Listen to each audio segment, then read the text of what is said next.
What's up, guys, and welcome back to another episode of I'll Call You Right Back podcast with me, your host. We got a great week. Episode 98. I sit there, I was driving home today and I was thinking about like the intro, what I wanted to talk about, how I wanted to talk about it, and I'm on episode 98, and I think that's crazy to me.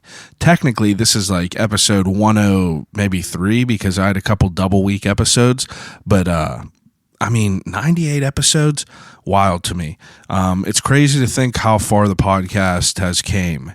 I've been doing it for almost 2 years now, and I put in work for this. I really, really do, and I'm super proud of what it has become. I'm also very thankful that each week the numbers keep growing, the subscribers keep growing, the rating and the reviewing on the podcast apps have been growing, and I'm just so thankful that this is even still a thing. You know what I mean? I didn't know what it was going to be like whenever I started. I started, just hoping to do something cool and hopefully give back in a way that I can. I talk about it all the time. Like, I have no like artistic ability or, musical talent or anything like that. But, I never felt like I had anything to offer our city. And I just really think that, this is my thing. And I'm just really, really excited with the progress and the growth of it all. And we're just going to keep going and, hope for the best. But anyway, the reason everyone is here today, I got a great episode. This week I talked to Kate Colussy, who is the owner and the creator of Highway Robbery Vintage down in East Carson Street. And she has been open since 2011. 2011 for a vintage shop in Carson Street, I feel like says a lot. I sit there and I think about when the vintage stuff really started to like come into play in my mind, and like what year that happened, and when like people really started to like get back into like wearing, the retro shit that everyone wears now. And I think it's right around like 5 years for me. Like 5 years ago, I feel like it was booming a little bit, and that's whenever it started to take off. But Kate has been doing this for 9 years now almost, and that's crazy. To have that shop and to be grinding for 9 years, I feel really says something.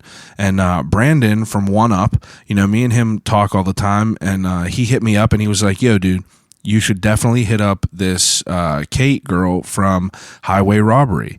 He was like, "She's the owner, and I've been talking to her a little bit lately about like business shit, and she is super legit." And I was like, I never really thought about it. Like, I talk to like Zeds, and I talk to a couple other people that are like into like like the streetwear type scene, but I've never had like that conversation with like a female from like a female's perspective of it. You know what I mean? And I thought it would be super interesting, and it was. This whole episode, we talk about how Kate gets into like how she got into like vintage stuff.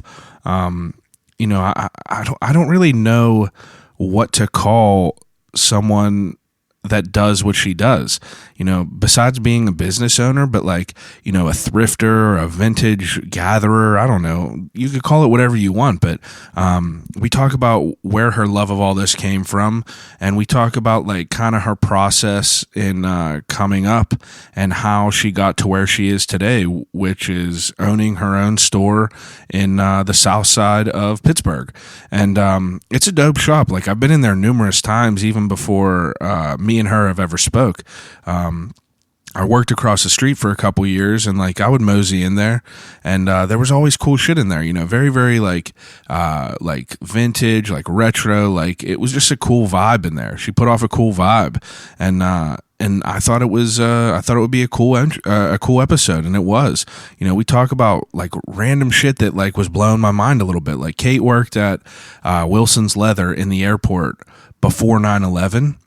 So she said she was like 16, and this was before 9/11, and she was explaining how, like, in the airport, basically it was kind of like a mall. She was saying that there was, like, big retail stores, and before terrorists flew planes into buildings in our country, we were allowed to go in the airport a little bit more freely than there is now.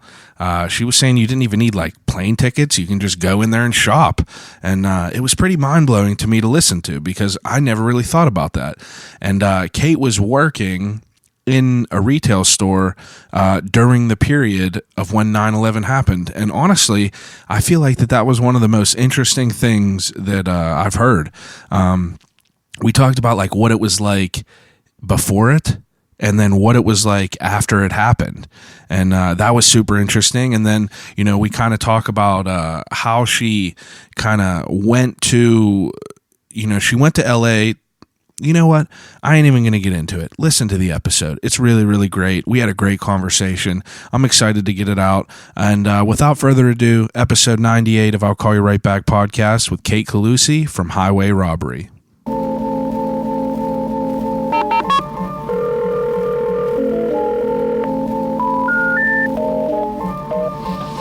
Telephone. Hello?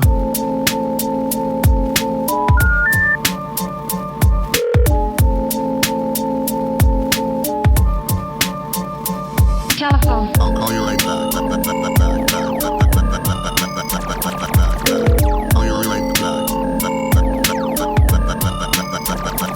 Telephone. I'll Call You Right Back podcast. Yeah, so like the other day, Brandon hit me up and he was like, yo, dude, you got to hit up the girl from Highway Robbery. Oh, really? Yeah, and I've known who you were because like I worked at Threads on Carson for a while. Yeah. And I worked in there, and I came to the store a few times, like whenever you were in the other location. Yeah, we were neighbors. Were you there when they were across the street? Yeah. In what's now Carson News? Yeah. Oh, I was cool. there for 2 years, and then whenever they got the new place, I was there for a year. Yeah. And then our little baby stores. I know. It's weird My little baby store and your little baby store. It's weird to think like what it all looks like now, because like literally like 4 years ago there was like nothing in there. Yeah. And it's I don't know, it's pretty crazy.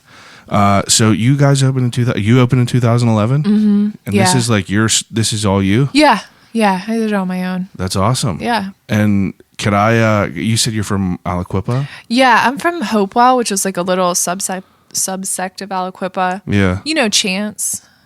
Chance Humphrey. Oh yeah. We went to high school together. Oh, yeah. okay. He's younger than me. He graduated with my brother. But okay. Yeah. That's not too far out then. No. Now, I thought it was super interesting. I tell people on here, like I talk to people that I find interesting and that do interesting shit, because like if people do stuff that I'm not really interested in, I feel that it will reflect in the conversation.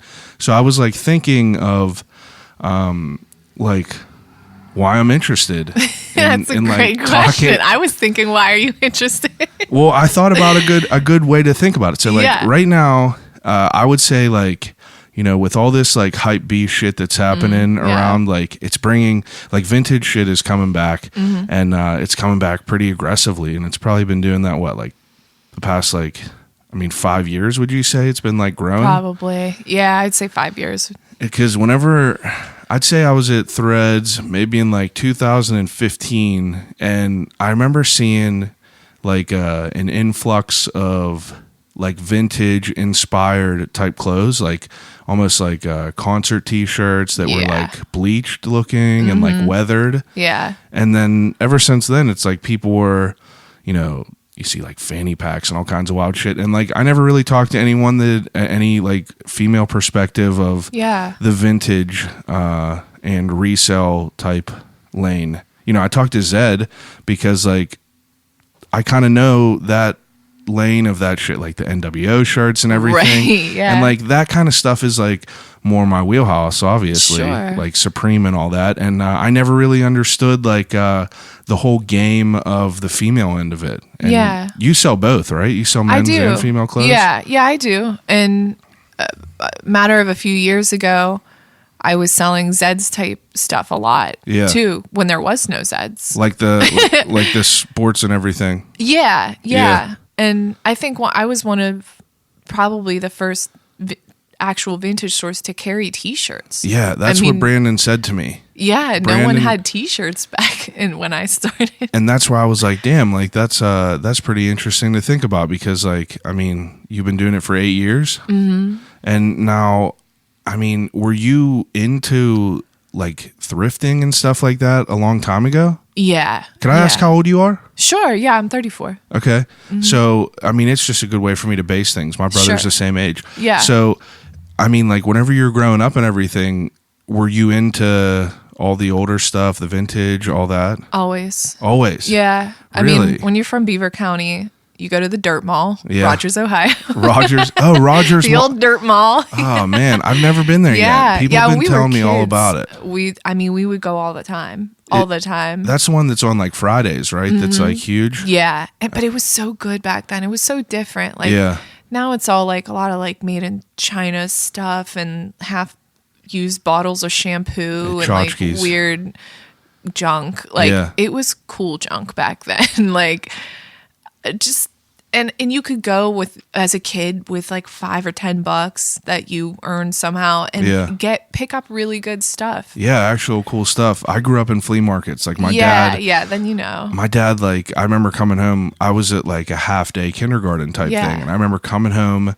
It was on Tuesdays and Thursdays in Olympia Shopping Center. My dad would just be in the truck waiting for me. And then we would go right to the flea market. Yeah. And I feel like that, honestly, that's probably the biggest reason that I'm kind of like as extroverted as I am with speaking with like, I could pretty much talk to anyone and find like a common ground. But, you know, I try to, as I do this podcast, I think about like where it came from and like where I have kind of like got that experience of speaking with all different people because like I'm about to be on 100 episodes. That's like 96 people. That's amazing. And I try to talk. Thank you. I try to talk to all these people, and it seems to be like it seems to come easy for me as far as like kind of relating. And I feel like that flea markets and shit is like a big deal because I would have like a little bit of money, and then you would go there and you'd have to haggle with people and like and there's you know, a cast of characters at the flea a market. crazy amount of It's people. crazy. You got literal Weird, crazy people. actual crazy people, weird people, old people, yeah, really old people, crusty people. Yeah, you got all different like all walks different of lives, kinds of people. But and you can find anything there. I also had the type of parents that were like, "All right, you have your little money, you can buy what you want, but Yeah. it's up to you to do that." Yeah. you know, they weren't like, "Okay, she said she wants this. Can she have it for the?" No, like I had to talk to the people. Yeah, It's so, I mean, I guess it's part of how I was raised too. that's cool. You know, you had to order your own food in the restaurant and you had to, Yeah, and I think that I agree with you. My job is really customer service and all the retail I worked. That came very naturally to me, probably for that reason. yeah, it's interesting. It's Yeah. interesting to think about it. It is. Before we get too deep into it, I do an opening segment with everyone. It's called "What's in the Cup."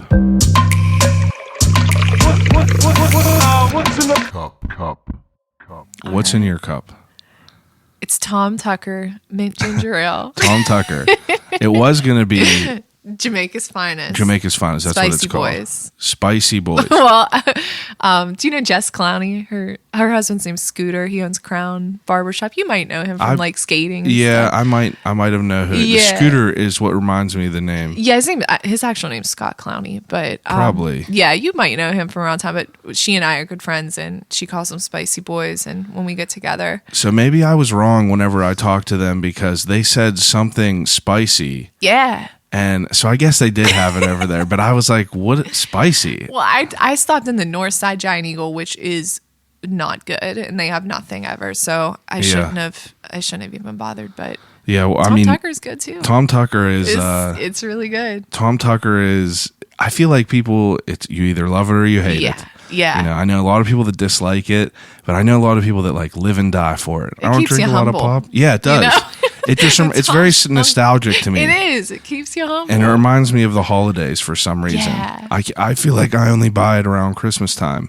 Yeah, I do the cranberry ginger ale too. Oh, that's good. It's around the holidays. That's pretty good. I like that too. Yeah. So- I don't do caffeine anymore. No caffeine. No, when I got pregnant, I like gave up all my Wow. vices. No cigs, no alcohol, no Wow. caffeine. Was that hard for you, caffeine?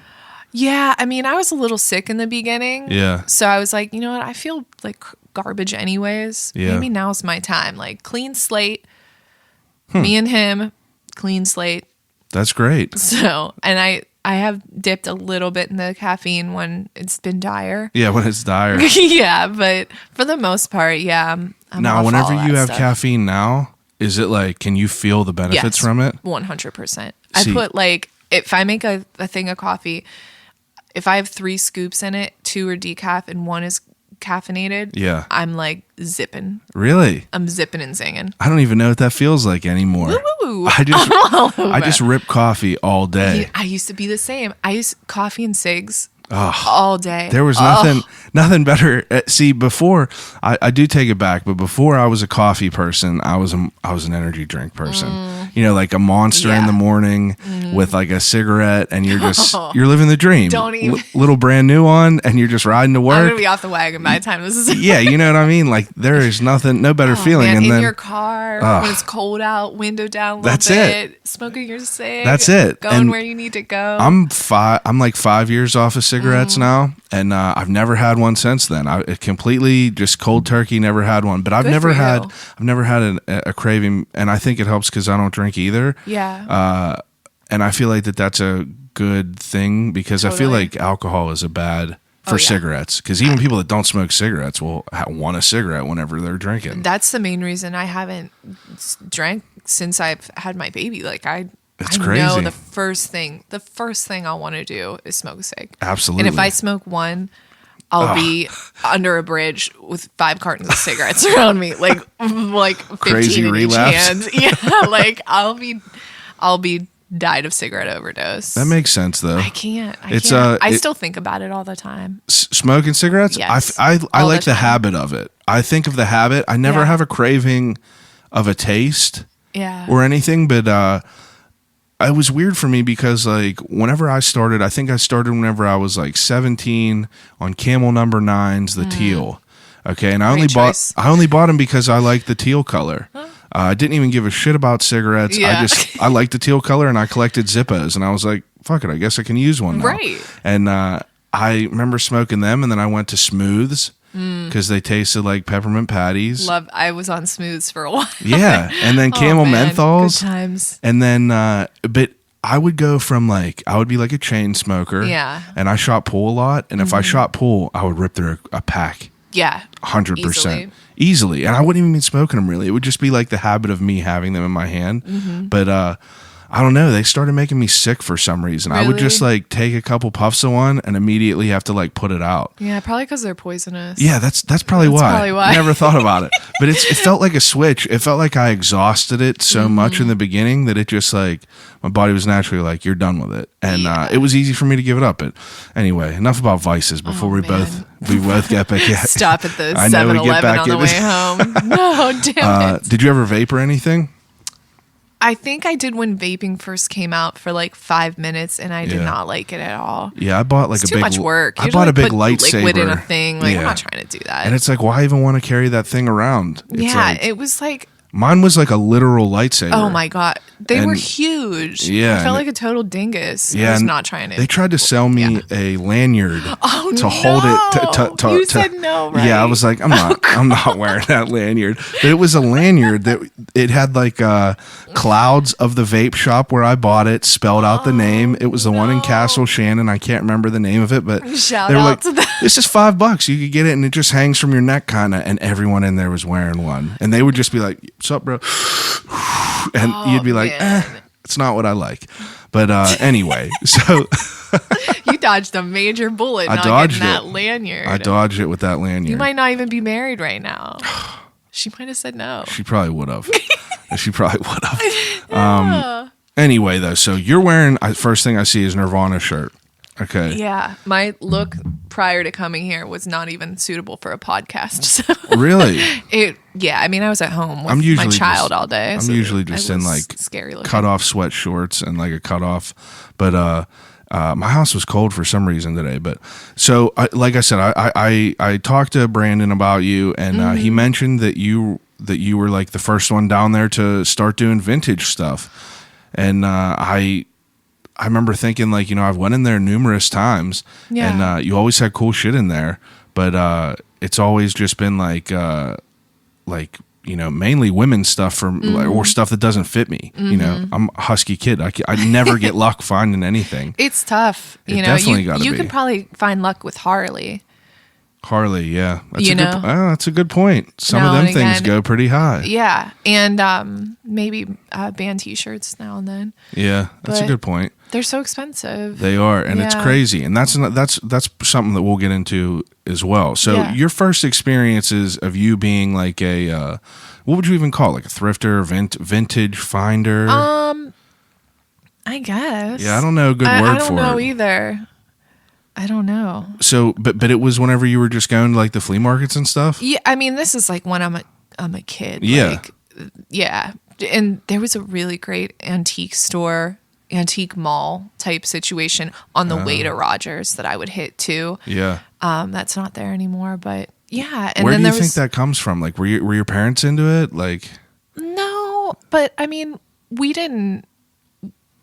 had enough and, you know, everything like that. My parents were both extremely hard workers, but you know, they were thrifty people, I would say. And we would, 100%. you know, go to Salvation Army and Green Garden Plaza in Aliquippa. That was a major vibe for us when we were little. Yeah. And I don't know. That's how my parents were too. My mom was she had a real good job, and my dad, he had a good job too. And we definitely like, I remember we would get a Kennywood outfit every year, and my mom would like ball out with that. Yeah. But other than that, you know, if we had church clothes or anything else, it was a secondhand store in McKeesport, and it was the one up by Century 3 whenever they opened. I remember whenever I first got a job, my mom was like, we're going to get you all new work clothes. Went to Salvation Army, and I got a whole rack of stuff. But I don't think... I guess there are people that shop there not by choice because of like not having the means to buy the brand new shit. Certainly. But like, I'm sure there's a huge amount of people that just go there by choice. Yeah, I mean, when I was young too, my dad had his own business, like a family business. Oh yeah. Yeah. So, and it was, they build houses. Yeah. So those things wax and wane, like a lot of businesses where sometimes they'd be busy and it was flowing and good, and then sometimes it wasn't, or the weather would hold them up for weeks, or, you know, there's a kind of an inconsistency. Yeah, feast or famine. Absolutely.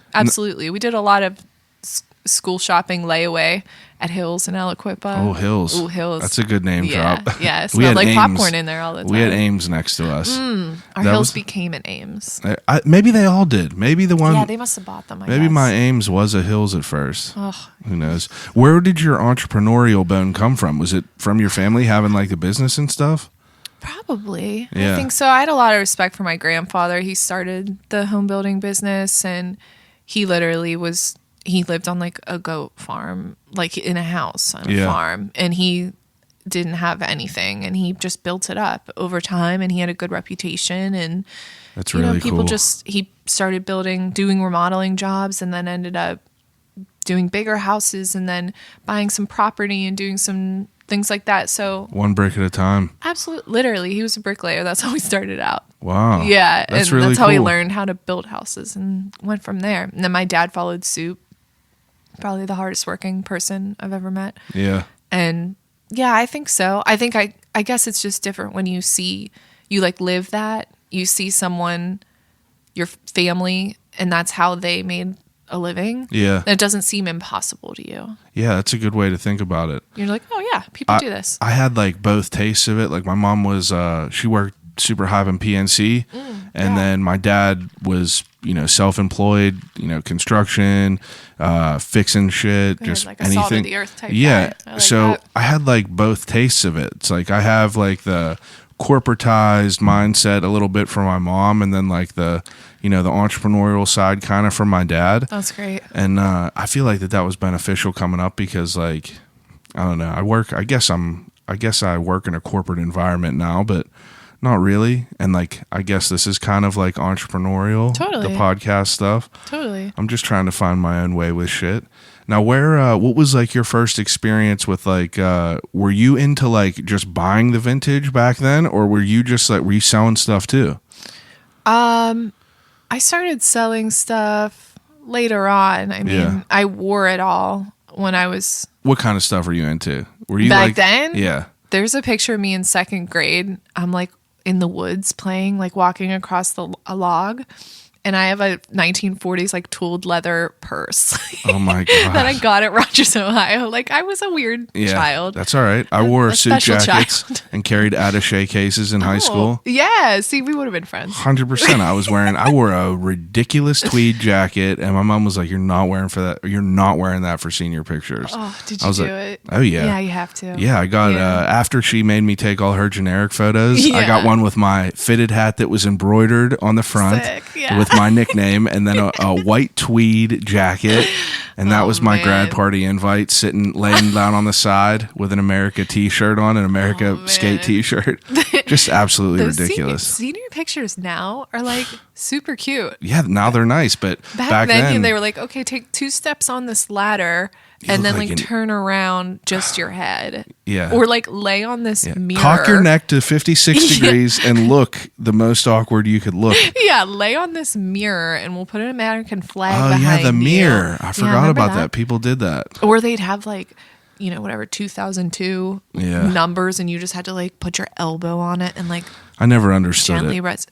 There was only one guy in Aliquippa that took senior photos. One. Yeah, Tara we McClellan. had, we had That's one where he guy went. too. I cannot remember his name, but we had one guy, and he took like our football photos. Yeah, and he then did everything. That's a good point. But I remember real quick when Yeah. this is a funny thing. Whenever I took my senior photos, and he would do this to everybody, he'd be like, "Want to get high?" We would be like, I don't know," Wow. and he'd be like, just take 2 steps up this ladder. I'm just kidding. Oh my Like, did you- god. He's a weird dude. The funniest dad jokes ever. The worst. And he'd do like Cartman voices and stuff to get people to smile. It was weird thinking like back. Goofy from a Goofy movie. They worked as photographers in the mall. Yeah. And it's them making noises trying to get kids to smile. Yeah, it was It's like the Cartman ridiculous. voice for It me. is ridiculous. I did wear weird shit though. Like I was Yeah, did you? definitely I guess I was a jock, but Yeah. I wasn't a jock. Like I was friends with the skateboarder, the weird Yeah. gothic kids. Yeah. I kind of was just everything, but Same. I was cool with everybody. I just like to wear whatever. I had a London fog jacket that was my most prized possession. I got this thing from Salvation Army, and I think it was like $18, most I've ever spent at any thrift store. And this jacket was crazy nice. Worth Probably every penny. was $400 brand new. Oh, yeah. I remember coming home with it. My mom was like, "What is that?" And I wore it for years. Winter. Yeah. That was my winter jacket. I retired It's a classic. it. I retired The it. London Fog is a But classic. it was incredible. You had to have nice stuff like that. Plus, it wasn't too expensive. Yeah. You can true. go there and get crazy, and popping bags at Salvation Army meant something. You get a literal garbage bag full of shit. Oh, for nothing. For nothing. For nothing. It was, like you said, $18. Mm-hmm. I mean, I don't think I ever spent $18. I spent more to get it dry cleaned. I Yeah. did have to get it dry cleaned because it stunk bad. Yeah. Yeah, that happened. Besides the vintage stuff, what else were you into whenever you were like growing up? Were you into like sports and shit?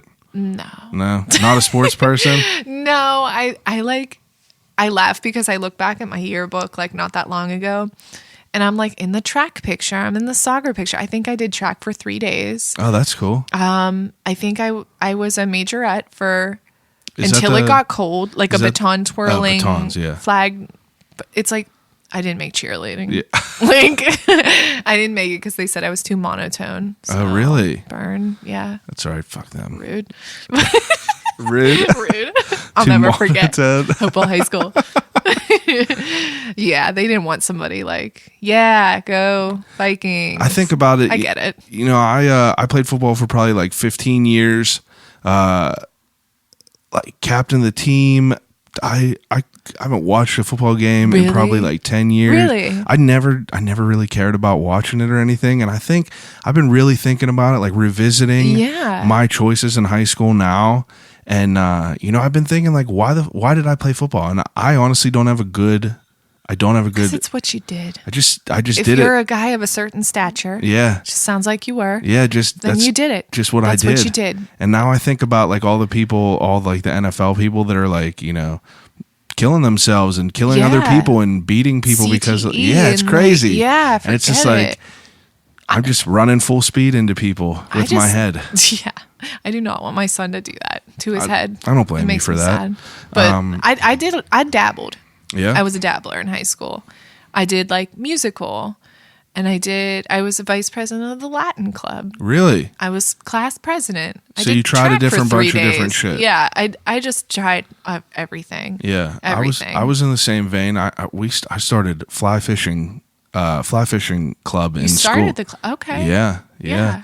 We had one teacher and he was like, "You want to do fly fishing?" And I was like, "Yeah, fuck yeah. Like we'll do a Yeah, club." that was So me. We did a fly fishing club. I don't know. I feel like that was the way to come up, I never Mm-hmm. really like was saying no to things because they were weird. Me either. It was I'd always just never- like if it fit, like I'll do it. Yeah. Yeah. That's a good way to be. Yeah, I was cool with everybody too. Yeah. Yeah, and I kind of did my own thing, like I was on Homecoming, but I was in musical, and I was like, That's one thing I never You did know- was musical or act in any school plays. oh, it was so much fun. I know. I regret really it. Was. I regret it so much. You I really think liked about it. that all the time now too. Yeah. And I look at my high school now. Have you seen like what your high school is like now? No. See, I've never been back into it, but I see like pictures Mm-hmm. or something like that in the newspaper, and our high school looks like so state of the art. Oh, I like, hope they remodeled mine. Yeah, It's like kind of a dump. I don't know. It's just crazy. But like, so when did like after obviously in high school, people were making decisions on what they want to do after Yeah. school and everything. Like, where was your mindset at? I wanted to go to FIT in New York. What's that? A Fashion Institute of Technology. It's like Oh, fashion okay. school in New York City. I think I mostly just wanted to go to New York City Yeah. more than anything. And I went up there and interviewed and, did the tours and did the whole thing. And my parents were really sweet and supportive. And it was so expensive, but I ended up not getting in. Yeah.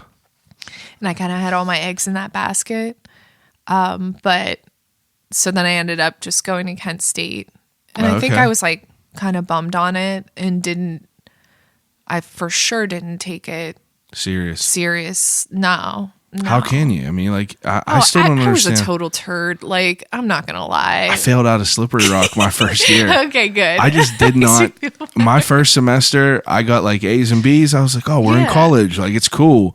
And then I realized that, like, I didn't know too many people up there. Yeah. And the only things up there to do were like drink. And Right. I never drank. And I was just like, why am I up here? Like, Yeah. I was driving home every weekend to hang out with my friends. And then I ended up failing out of there and just thinking like, Did you just like not go? I just didn't go to class. Yeah. I went to school for elementary ed and special ed, and like I loved that. Like Yeah. I've always loved like working with kids, and like that was always just like something I wanted to do. But like once they started getting into the old like you got to have above a 3.2. Yeah. You have to move if you want a decent job. I was like, Right. that's for the birds. Like Yeah. I was like, school just ain't for me. So I moved home, went to CCAC for a year. Just did not care about school whatsoever. Quit and got a job in a machine shop. And I was doing like crazy hard work for $10 an hour. And the people that worked there I was a janitor. I was literally cleaning adults' Yeah. feces off toilets because they were just like ridiculous, inconsiderate people. Right. And I was getting paid $10 an hour. And then my great grandmother passed away and I had to take a day off. And then I came back and I went to go like turn in my like reason that I wasn't there. And because she wasn't my grandmother, she was my great grandmother, I got written up because my they God. only give days away for your grandmother. And I was like, that's it. Fuck it. That's it. I'm going to go back to school. And then I went back to school, did real well. And now I work in that field. But I was never really decisive on shit. I kind of am Yeah. like just see how it goes type guy. I think I was too decisive at that point in my life. Like, What I'm did you going want to do to FIT. school there? Oh, I don't know. Yeah? I mean, I guess my plan was to go for like fashion merchandising and do buying Okay. or something along the lines, which I had no idea what I was doing. Yeah. And no one in my family at that point had ever gone to college. Oh, okay. So my cousin and I that graduated together would have been the first ones. And like, I didn't know what I was doing. My parents didn't know what they were doing. Yeah. God bless them. They tried, and we were just, none of us knew what we were doing. Yeah, absolutely. And I certainly, like I said, that was a very turd phase of my life. So That's like, all right. like I just, I was young, and Yeah, I was absolutely. like, Everyone's I'm going young. to go to FIT and be in New York City and be glamorous and be a stylist or be a buyer for Saks or something like that. Yeah. You know what I mean? And it was like, In high school, did you have like any sort of like fashion classes or anything like that? No. It was basically we had Art 1 or Art 2. Ah. That was like, it's sad. Like my husband went to Upper St. Clair, Okay. and They got some stuff. They all had kinds like of shit. pottery and like photography and Yeah. like stuff. Like it was not like that in our high school. So like I think it's funny you say you made up like a fly fishing club. I think we made up a fashion club. Oh yeah. Yeah, and we had like, I was like making my own clothes and stuff at that time and wearing them to school, and like I was just so into my own things. That's cool, that though. Being in school, like going to college, was just not suiting my Yeah. trajectory at that point. That makes sense. And I mean, you're still into all like the vintage and thrifting, Yeah. like even after high school and everything like that. Now, are you to the point of like getting into like selling, or are you just buying what Just you like? buying and wearing at that Okay. point. I mean, I'm trying to think if Etsy was even a thing at Yeah, that that's a good point. point. I don't know. I wasn't on it yet, but I don't you know what? remember- I don't think it was not in the early 2000s. I could be wrong. Maybe Yeah, there's some no very one was early using it. adapters. No one was using it. That's the thing. I mean, you got to think like I'm in high school like 2000, 2001, 2002. Yeah. Like Did you have MySpace? I did not. See, that's like the cutoff. It's like my Yeah. brother is, like I said, he's the same age, and he had MySpace for a very little bit, but like, for me, Yeah. that was like a pillar of my life. Yeah, no, it was just AOL. AOL, yeah. Wow. Yeah. What a time. What a time to be AOL. alive it was. It's though. crazy. About the away messages. Away messages, profile, At dial Faded up. Kate, if you're looking for me on AIM. Mine was what the hell was my name? Berry Day Straw, I think. Yeah. That's Berry Day creative. I like that. Strawberry was my nickname Yeah. since 6th grade. And But it it's, can't just be that. It's can't got to just be be that. some kind of. someone probably took that, sweet- some robot. Oh, yeah. Some anyway. bot. Yeah. That's what I had was AOL. But I did get MySpace later on when I met my husband, and he was like on MySpace because he had a band. Yeah. So I was like, I got to check this out and see. yeah, it was Get a the very scoop. interesting time, like MySpace, to think about it. I was talking to someone about like, I think, who was I talking? I was talking to a rapper in Pittsburgh. His name's Beatty, but he had MySpace, and like we were talking about like how crazy of a tool that was at that point in time, because like we my obviously God, didn't have yeah. like social media or anything like that besides for MySpace and like AIM. There was no Instagram, Twitter, or anything. So like that was people's like life online. Oh, It's my like- husband's band, like. Is he oh, from it was- Pittsburgh? Yeah. What was the band? They were called. He had two bands. He had one called Transition. Back in the day. It was him and Dan Smyers from Dan and Shay, the country singers. Dan, like Big Dan and Shay. Mm-hmm. Wow. Yeah, it was him, Dan. Transitions was like was It it was like pop punk. yeah. Yeah, I feel like I've definitely have listened they to were them. they were in the mix back in the day. Big Yeah. time. Wow. Yeah, Huh. and but that was huge for them. Yeah. I mean, you should have him on here. He has the stories. I bet he does. I swear to God, I feel like that I've listened Yeah. to that before. Yeah, but Transitions, at that point, that was like how you did it. And Yeah. I mean, they also like went in the mall and like would walk up to like groups of young people and were like, listen to our CD on this Walkman thing. Yeah, now And- people like scoff at that. Oh yeah, And I'm they guilty had to of that like too. hit the streets. That's you went on MySpace or you hit the streets and said like, look at my MySpace. Yeah. But I didn't know what MySpace was until I met him. Yeah. way further down the line. I mean, Maybe it was just the area I'm from. Like it wasn't really a thing. that might be it too. Yeah, I that don't might know. be it too. I mean, like, kind of back in the cut a little bit. Yeah, yeah. Now, I mean, so you're out of, I mean, you didn't go to school, and like what like where are you at in life as far as like, you know, like what are you doing after high school for I went work? to Kent. Yeah, what'd you go there for?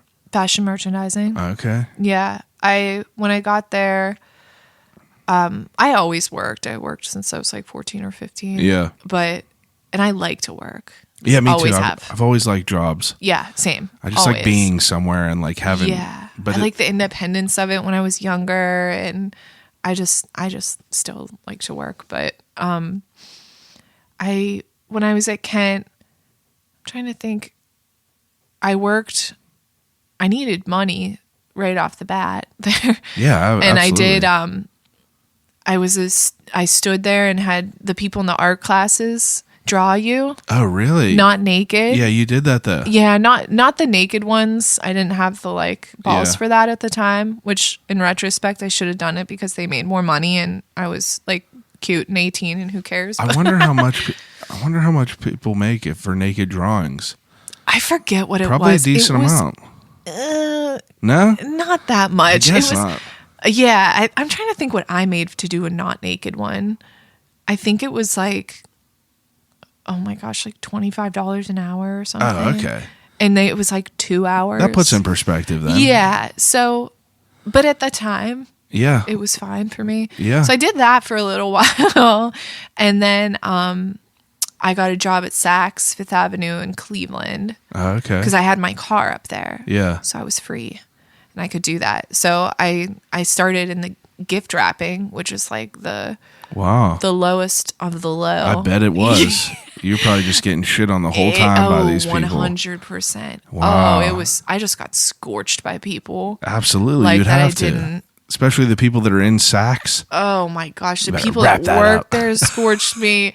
The customers. Was that your first job in like retail? No. Oh, okay. The day after I turned 16, I worked at Wilson's Leather in the airport. Oh wow, what which was that like? It was a vibe back then. This was pre 9/11. Yeah. So like you could just go in there and shop, and there were like interesting stores. People that you could walk in there and not go through. You just went through security. Yeah, you didn't need a ticket though. Oh, so wow. you just would go through security. People would do it all the time. Like my friends from high school would come and visit me. We'd have like scavenger hunts in the airport. Jeez, that Yeah. sounds crazy. It was really fun. Pre Yeah. 9/11. God damn, that really ruined ruined everything. It really did. Wow. It really ruined the fun of working at the airport. We just watched. She's Out of Your League, and they work at the airport. Yeah. And I was talking to my wife, and I was like, I wonder what it would be like to work in one of them shops. Like, Yeah. It had or like Terminal. You ever see the Terminal with Tom Hanks? Yes. It's like Ask me your questions. It makes me I can think answer about them. that. So you just turned 16 and you Yeah. were working in the airport. Yes. Now, Oh, it was so much geez. fun. Wilson's Leather though. Wilson's Why Leather. Wilson's Leather? Because they paid the most. Wow. I think they started you out, I think minimum wage at the time was $5.15.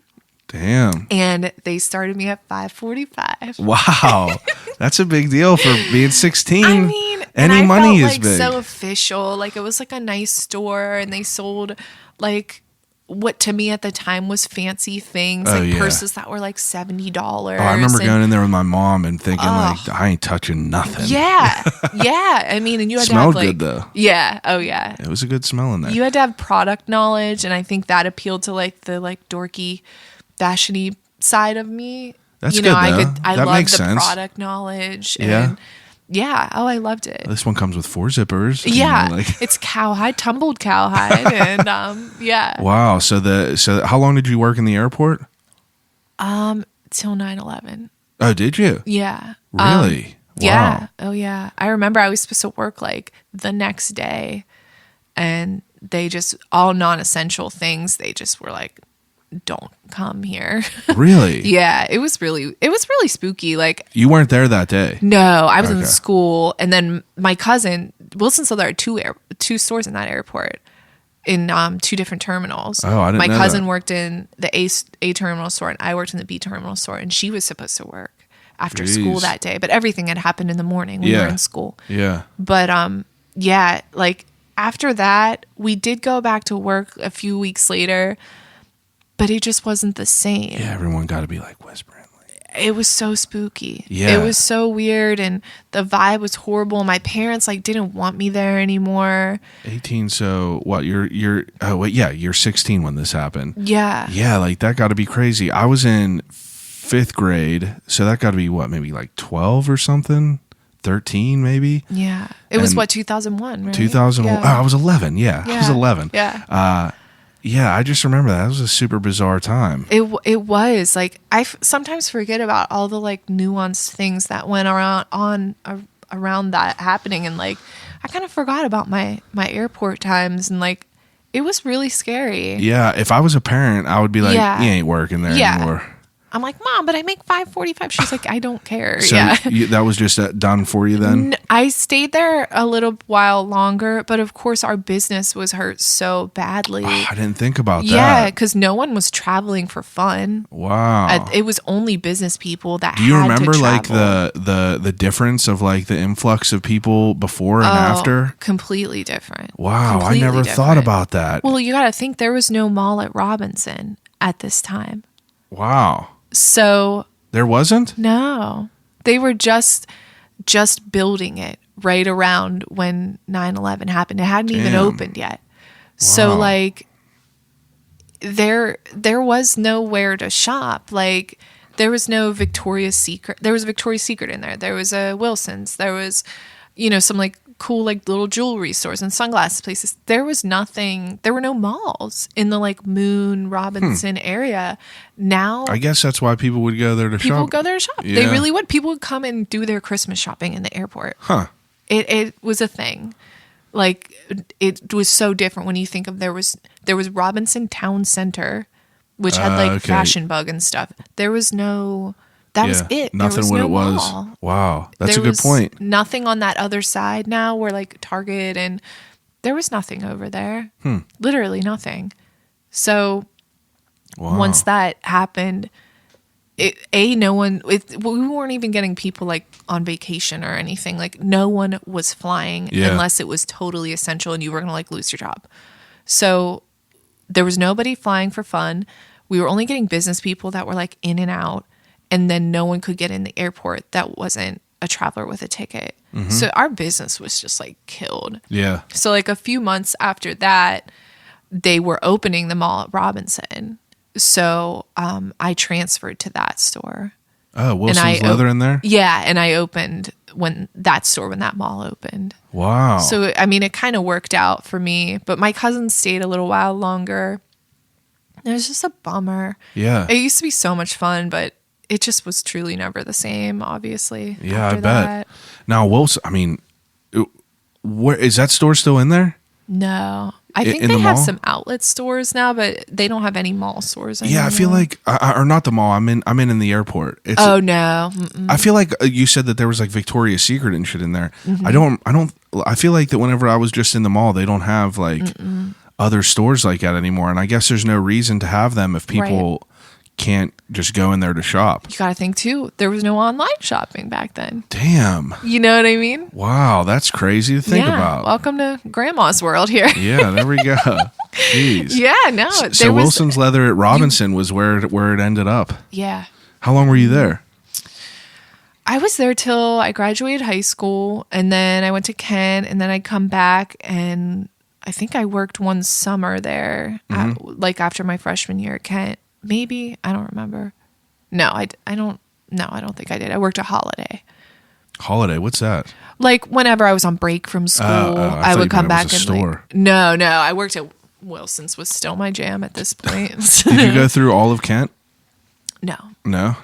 Like, you mean, did I graduate? Yeah. No, I did not make it that far. How far did you get in? A couple years. What, was it just not for you? No, I had no focus and no like direction, and I'm not a school person to begin with. I find it hard to just like sit in the classroom. Me too. I really do. It's crazy. I don't know. Maybe at a different time in my life I would have done better, but like, now I feel like, put me in there now, I'll kill it. yeah, But I think I would too. kill it. But like, you're 18, 19, like I didn't want nothing to do with that. I felt like an animal in a cage. Oh my gosh. You're just serving time. Yeah. I have to be there. And then I I stopped at CCAC, and then I worked, and then I quit and went to PTI, which was like a technical school, so everything was like more hands-on. Yeah. And I did great there. See? It was great. That's the better format for you. It's way better, but I just could not That's be me. like a little piece in a big ass machine. Like I hated lecture classes and stuff. Oh my God. Like that was just the worst. I remember my first semester, my first class at Kent. It was 7:45 in the morning, Monday, Wednesday, and Friday. It was fashion history, which I love. That's what I love. Not at 7:45 in the morning. But it was a huge lecture hall. There were hundreds of people in there. It just was a bad vibe. It just was You're just not a drop for in a me. bucket. You can't Yeah. even. You feel weird to ask a question. You can't. Yeah, They can't that's- even see you in the back of the Yeah, room. that's crazy. Yeah, it just wasn't. The Can't vibe. learn nothing from that. So what happens after you get done? After you're out of school? Well, when I worked at Saks, I ended up doing pretty well there, and Oh, yeah? that was a good lane for me to be in. I started in gift wrapping, getting scorched every day. Yeah. Then they moved me up to be what they call a flyer, which is basically just you just go to whatever department needs you. Okay. Somebody calls out sick or someone needs a lunch break, and you just like are a warm body. Yeah. Basically. Then they put me in No Man's Land, which is like children's and intimates. Ugh. I mean, this is the working your way up. Yeah. But I was so young and I was so eager. I was like, I work at Saks. This Yeah. is great. And so I did that. And then one day when I was working, I was a flyer. This woman that worked in Chanel ready to wear called out sick for the first time ever. I mean, she had worked there for like 25 or 30 years. So there was no one to cover her because she never left. Yeah. And so they put me up there. Granted, I'm like 18 or 19 Did you at kill this it? point. This woman comes in. I tell this story to people who like are working in retail and just starting out because it's important to know this. But like this woman comes in. I remember she had like Birkenstocks and like grass stained like cut off jeans and whatever, and comes in, is looking at stuff, and I just like get to talking with her and whatnot. She has to try a few things on. I'm like, heck yeah, like here's a fitting room, whatever. Yeah. She ended up spending like $15,000. Holy shit. Yeah. And like, Did you get paid commission? no, because I was just a flyer. Okay. Yeah. Yeah, it wasn't my department. Jeez. So I'm ringing her up, and I remember sweating. Like I did not even, that was so much money to me. Oh, yeah. It still is. Yeah. I mean, that's a stupid amount of It's money. a stupid amount of money to just like walk in and be like, oh, sure, I'll The take most these I ever things. cashed out at Threads at one time was like $2,800. This dude bought Mm-hmm. like 14 pair of jeans, and I was like, "This is fucking crazy!" Yeah. Like, I wish I don't even know what it was like to have that much money. Me either. To just like But drop on 15,000 while Oh you're my there when you're God. 18. clothes. And she was the nicest lady, just like cutting up and like, this is cool. I like this. I'm like, yeah, it looks good. I like it too. Just like whatever. Yeah. I thought she was just like shopping around Yeah. and whatever. So I'm ringing her up and she's saying like, you know what? I've been in this department countless times and no one would ever help me. No Oh, one really? would ever talk to her or give her the time of day because she wasn't like dressed in like a fancy suit or something. Wow. It's So- always the sleepers. Yeah. So like she left and I get a phone call like, you need to come down to the office right now. I was like, uh-oh. So I go down there and they give me like this pair of Jimmy Choo pumps. Fruit and- basket. Yeah, like these things. And they're like, okay, well, you did really well today, blah, blah, blah, blah, blah. And we're going to have you work in a new department and this and that. So they put me in like Bridge, which is like not super high-end designer, Yeah. like not contemporary. Like, Okay. it's just like ladies. Yeah. So they put me in there. Then I end up talking to another woman that works there. She's like a management type person. She and I are just back and forth. She can see that I'm like eager. I'm really motivated. I don't give a crap about school. I just love to work and I love to work in retail and stuff like that. And so, before this, I also did visuals for Buckle and I did stockroom stuff somewhere else too. So What is visuals? like did the windows. Oh, okay. Yeah. I did like just stuff. I always liked that. Yeah. Like putting It was fits fun. together and they everything. just like gave me $300 every month and we're like, make it cool. Wow. It was different times. Yeah. But so I got to talking with her, and I was like, you know what? I think I'm going to drop out of school. I just like don't care, and I don't like it. And she was cool. She was like more of a mentor type lady, and Yeah. she was like, this is crazy, but my friend runs the studio service department of the Sax in LA. And I was like, what's studio service? And she told me that it's basically whenever productions come in, like TV and film and personal stylists and stuff like that, they come in and they're able to loan and like memo out clothing and take it back to the production and see if they want to use it and whatever else. And it's just like running that department. Yeah. She's like, I know you're really young, but I could probably potentially get you an interview. I was like, I'll do it. Yeah, it sounds cool. Yeah. So luckily, someone broke into my house right before I needed to go and stole my computer. So my parents claimed it under their homeowners, and then I had money to go out there. Oh, nice. There you go. So that worked out. But so I went out there and interviewed, and I had a good referral from that lady, and I got the job. Really? Yeah. And I was so young. How old were you? 19. So Freshly 19. What year was this? It was I can't do math. right after. So it'd be like 2005. Wow. So you're out there 2005 and Yeah. you're in LA? Yeah. And my boyfriend at the time, my like college boyfriend, he got a job out there too. So we were like, let's go. Yeah, why Let's do not? it. And he had like a mechanical engineering job. Oh, okay. Working on like one of the first iPhones, like a part that they put in the Jeez. back in the day. Yeah. So It's cutting edge shit. this is some cutting edge shit. So yeah, so he was doing that, and then I started at Saks. I mean, to say I had no idea what I was doing. Understatement. Of the century. Of the century. You got to fake it till you make it. Woo. Was it a good experience though? Yeah. Okay. Yeah. I mean, the one thing I think I had going was a lot of people go to LA and think there's some kind of way. Yeah. And I did not. You know, I just was like, I'm going to work really, really hard. I'm going to do everything I need to do. I'm going to this and that. I'm going to show people that I'm a hard worker.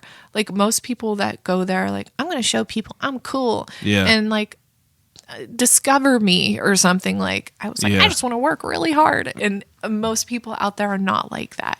So I think that was my advantage for sure. Yeah, especially being young and being Yeah. that way. Yeah. And, Yeah, that's and probably awesome. just being able to like totally dedicate my So like what kind of shit were you doing? Like we'd have TV shows and movies come in, and their costume designers would come and like pull a bunch of stuff. Like, Okay. I mean, like say, wardrobe type shit? Wardrobe, yeah. Yeah. Okay. And we would be in charge of everything they had or needed. Yeah. And accounting for all those things, billing them for all those things. There That were makes times sense. that they would call us and say, hi, it's blah, blah, blah costume designer from the OC. I'm just putting you in a time and place right now. So, the OC. So we're doing a scene where Marissa gets in a car accident and blah, blah, blah, blah, blah. We need tank tops like this. And then like we would go and pull them. So I would do that a lot. But it was a lot of like, it was commercials. Sometimes it'd be like, just crazy stuff. That like, sounds interesting.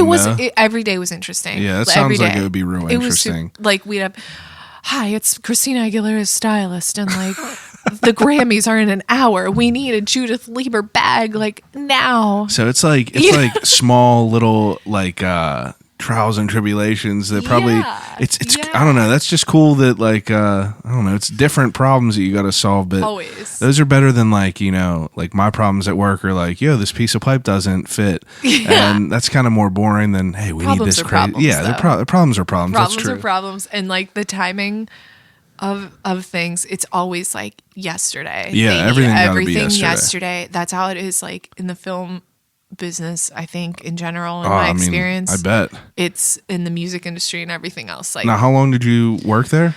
a couple of years almost. And then I did stuff on the side, like to make money, like assisting costume designers and shows and stylists and stuff like that. And so how'd you end up back here? Things went south with my boyfriend at the time, which Okay. of course in retrospect, I'm like, damn it. Yeah. Why did I give a shit Yeah. about what was going on with him? I had a situation going. Yeah, for sure. People were liking me. They were liking someone that was like young and had zero going on other than work and was like humble and hardworking. Like, yeah. And you came back because like you were back after that though? well, yeah, my uncle that I was really close with got really ill and he needed a lot of care and I wanted to be with him and wanted to be with my family who I'm close with, and it was time. Yeah. To Makes come sense. back. I feel like I couldn't That live I out don't there. regret. I feel at like I all could not coming live back. out there. Yeah, it's a love or hate. I've been out there, and I like to go out there and frequent for a little bit. Yeah. I have a friend that lives in Orange County, and I was there twice this year, and both times were like 3-4 days, and like I feel like that's just the amount that I want. Same thing with like being at places like Vegas. Vegas is like 2-3 days. Yeah, 2 days, Yeah. and you're just like, I'm out now. But I'm more of like a homebody. Like I like being around my family. I like being just in like a driving distance from like I can Welcome go to my to your mom's. 30s. Yeah, exactly. And I mean that makes more sense though. So like you come back here and like where are you at besides for taking care of like when does the whole like idea of what you do now? Yeah. So come back, helping with him, spending time with him, being with the family. I work at Forever 21 because Nice. why not? Why I need not? a job. Back in the mall, Robinson, Yeah. full circle. Yeah, I did that for a while. Then I decided it meant a lot to my grandparents to see me finish my degree. Mm-hmm. So I enrolled in the Art Institute to finish my fashion degree, did that. You made it All through this- the Art Institute. Yeah. Wow, you're like the first person that's ever been on here that has been like made it through. I only had to do like a year and a half, so Well, that's all right though. Yeah, At least it you was- made it. it was horrible. Yeah, I bet it was. I don't know anything about it, but Yeah. like I've had probably 15 people on here that have Yeah. attended the Art Institute, and they're like, it was the worst. The worst. And, The worst. it's terrible because like I feel like whenever I was in school and shit, and like we would have them like demonstrations, and like people would come and speak. You're like, Yeah. sounds dope. Like Yeah. I'm about to go there right now. Yeah. And like you go It's the tour dream. that. Yeah, Yeah. you're just like, damn. Like I want to paint all day. Yeah. But I've heard not one so good much. thing about it. Yeah. I That's was a at shame. Handmade Arcade on Sunday Yeah. or Saturday, and they had someone was selling a shirt that said, "The Art Institute ruined my life." Wow, that's so good. And then in tiny font, it said like, "And a rich old guy has all my money" or something like that. Oh my god, that's a Yeah, good it's shirt. rough. Yeah. It's a good shirt. Good because it's true. So you got Yeah. your degree. Got my degree. At that time, I start buying stuff. Yeah. Like buying to sell. Yeah. Okay. Yeah. And I kind of got fired from Forever 21, like the only job I ever got fired for. That place is horrible too. I'm just going to say it. That's all right. It's not nice. I don't It's hold not any good. favors. I don't hold Okay, any good. heartstrings with Forever 21. Okay, great. Yeah. That's not the vibe I was getting, so I figured I was free to say that. Ain't but a fan of them. Okay, I'm sure good. they ain't listening either. yeah, great. Probably not. They'll probably sue me. Yeah. No, I mean, I remember getting written up because I was in management, assistant store manager or something. And I'd have all these like young college girls or high school girls that would come in and they were like in school all day. Then they had track practice and cheerleading and they would come in and be hungry. And I'd be like, just go get some chicken nuggets and like come back Yeah. in 10 minutes. You're fine. And I got written up for that. Really? Yeah, these girls are like hungry. I don't care. I'm going to Yeah. let them eat. So then after that, it was downhill and I was just being like a total piece of crap. And I remember one day I was like on a date with a guy and I just like didn't want to go. I was like, I'm just not, it was like Office Space. I was Yeah. like, just not gonna go. not going to go. Yeah. Lumberg. Probably felt Forever 21 probably Lumberg. felt great. It did. Yeah. Yeah. And then I just like didn't go ever again. Well, that's good. Yeah. So I don't know if it's fired or not. But anyways, so at that point I needed a job and Yeah. I had a friend who was dating the guy who owns Avalon's daughter. Her name's Chelsea. Avalon Exchange. Yes. Okay. Yeah. So he hooked me up with a job there, and I liked it a lot. Like, yeah. I liked it that it was privately. I'd never worked somewhere privately owned. Oh, are they? Yeah. Oh, I didn't know that. This one guy owns them all. Really? Yeah, he lives here in Pittsburgh. Are they only in Pittsburgh? No, I think they have probably like 5 or 6 stores at this point. Oh, wow. Yeah, I didn't know Florida, that Georgia. I did not know that. Ohio. Yeah. That's pretty interesting. Yeah. So I just find that like everyone that goes through Avalon that I ever worked with was like the most cool, creative, good person. And it was just like such a good vibe compared to Forever 21. Oh, I bet. So like there is where I started to see like a good flow of really cool stuff, like vintage.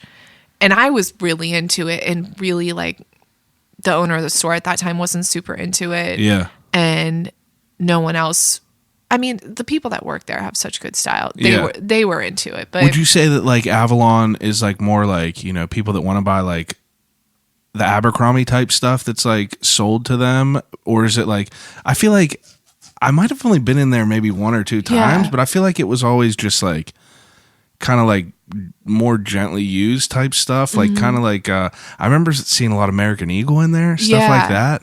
I mean, in our store, it was cool. It wasn't like, we were just buying like, in Chelsea, the owner's daughter was like running that store. Yeah. And we were just buying like what we thought was cool. There really weren't like guidelines on what to get. Yeah, it wasn't like Plato's Closet. Like the buyers pick. You know everything. what it is?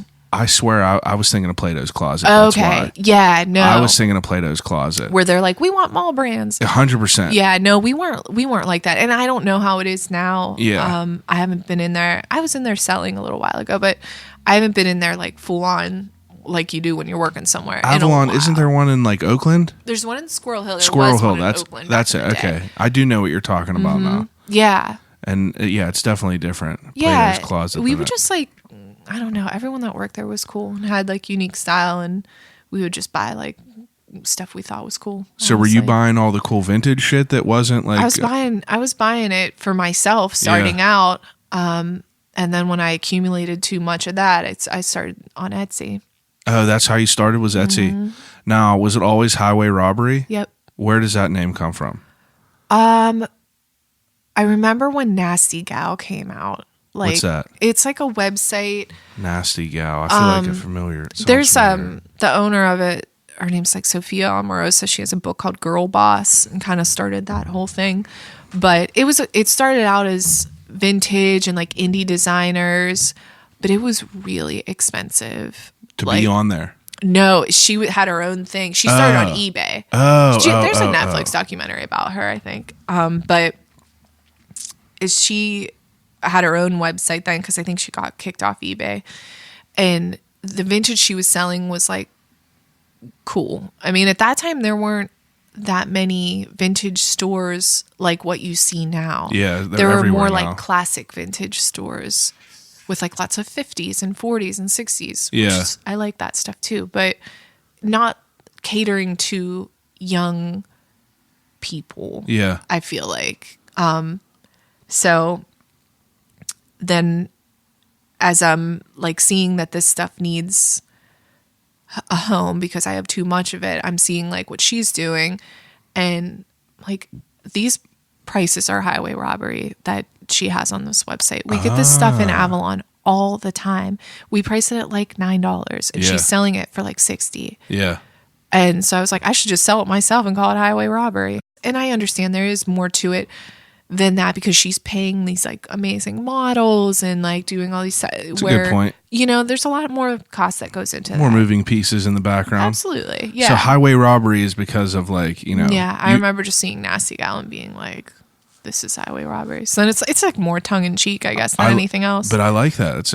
It's a catchy name. Yeah. I think that's the reason that I first walked into the store is because of the name Highway Robbery. It's how I weed people out. If you don't get it, then it's probably not the thing for you anyways. That's good. I like that. Yeah. So how long were you selling online before you had a store? I mean, I was mostly dabbling at this point. Yeah. You know, Just here and there, whatever you would. yeah, and just kind of figuring it out because at that time it was not as easy as it is now. Yeah. It certainly was not as streamlined. So is this like 2015, 2016, you said? I don't even know if it was. No, because my store was. Oh, yeah, open 2011. Oh, yeah. This is before. This is way back. This is okay. probably like 2008. 2009, maybe. Okay. It was a while ago. Yeah. Yeah. And now. I had started dating my husband at the time too, and he was with a new band that he was in called The Morning Light. Your husband was in The Morning Light? Yeah. Who is your husband? His name's Kate Colussy. What did he play?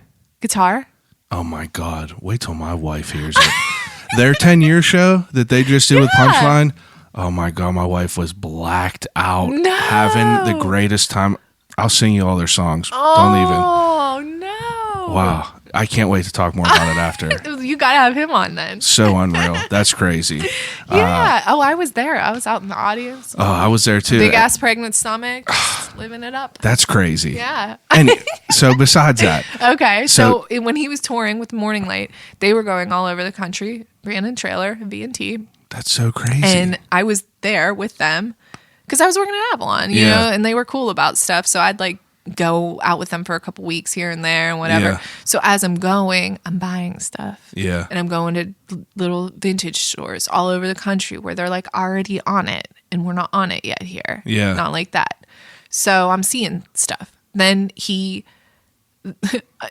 really honestly helped me move this path along a lot because he was supportive of me buying stuff and going these places. So then the Morning Light disbands. And then he starts tour managing All Time Low, a band called All Time Low. So. Oh, I'm familiar. Oh, yeah. I'm a big All Time Low. Yeah. I'm right in that vein of everything. Oh, yeah. You're the perfect age. Yeah. I had no idea who All Time Low was. I was like a little bit older, you know? Yeah, absolutely. It's And- understandable. Yeah. But for us, you know, I'm 29. Oh, Like Dear yeah. Maria, like You were living Remembering it. Sunday. Oh. You don't even know Bring a how tear to your much eye. weight holds that song. You don't even understand it. Oh, man. Yeah, it's good stuff. But he started Yeah. tour managing and like Tour you were managing kind them. of. And like- so then I'm going overseas. Okay. So that I'm really like, my eyes are open. Like, Yeah. we're going to London and there's like Brick Lane where it's like Indian food and then like 500 highway robberies, like all on a street. Wow. And then we're going to like Paris and we're going to all these different places. So you're getting exposed to all these different cultures and Yeah. shit, and like Yeah. people around here don't know anything about it. Right. And our youth culture was not like to what they were doing in other places Yeah, yet. I bet. But I was like, man, this is so cool. It's like everything you wish you would find on your best day in a thrift store, but it's like all right here. It's Yeah. still affordable. Yeah. It's not $1, but it's not 100. Yeah. And it's all here. And it's like cool in here and cool people work here. And it's like, this is awesome. I want to do this. So that kind of And that's really what set it over the edge. So then I start hoarding stuff. yeah. Like for real hoarding stuff and buying stuff over when I'm traveling. And then, I mean, the thrifting was still good back then. Talking, 2009, Yeah. 2010, it was still good back then. So I'm doing that, hitting that hard for sure. That's And good. That's when I opened the store, like Now- 2011. How do you get? How do you decide on the location? I was living in Southside. Oh, okay. And I had lived there for a while.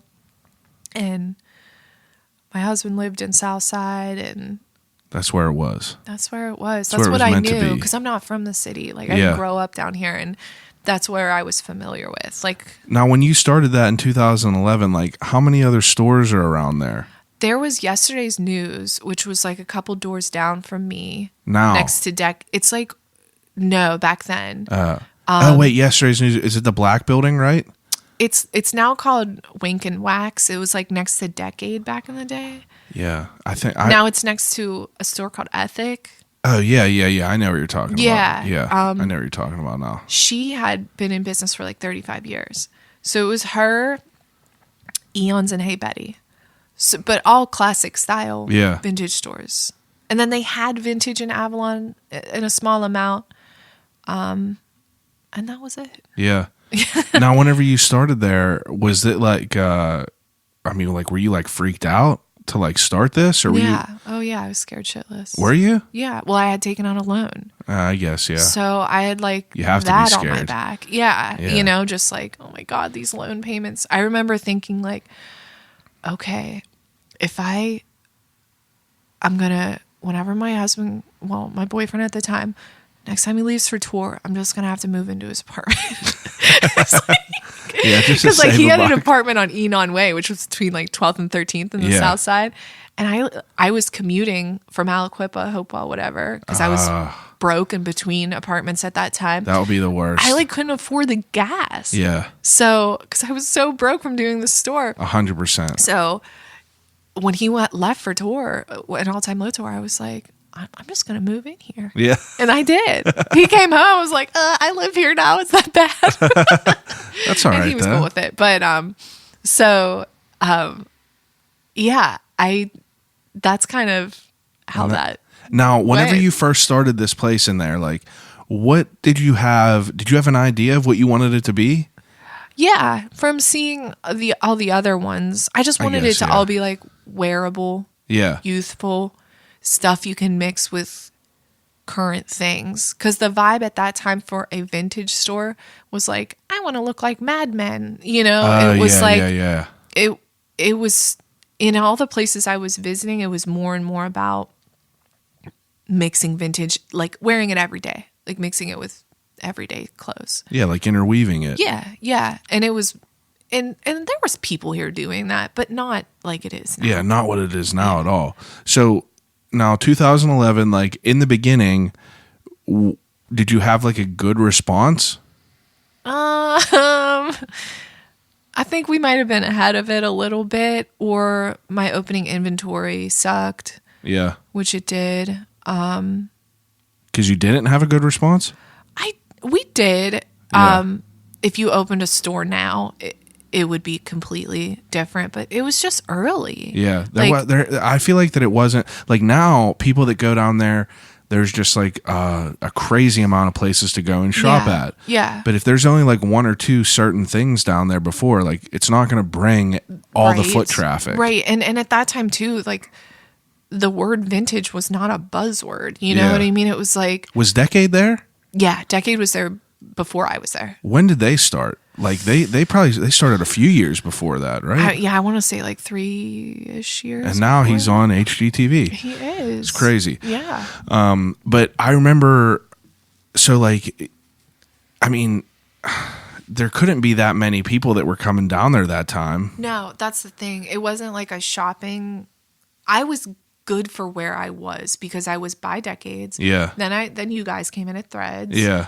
And Fig Leaf was there. Oh, yeah, Fig Leaf. Yeah, if there was ever a block to be on, I was on it. Yeah. So I was grateful for that. But like, it just, now people are like, oh, look, a vintage store. Yeah, but back Then they were like, what's this weird place? It's weird. It smells weird. Is this used? Like, that was the vibe back then. I Now bet. people are like, oh, this is good shit. yeah, let's go in here. I 'Cause- want to see what they have.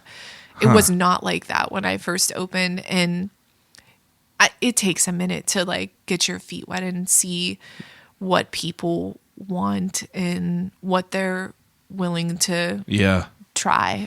Now, how long do you think until like you felt like you were there? Like you felt 5 years. 5 years. Until I really felt like Comfortable. really, really moving and grooving. Really? 5 years? That I long? think so. Yeah. Were you still selling shit online? Yeah, a little bit.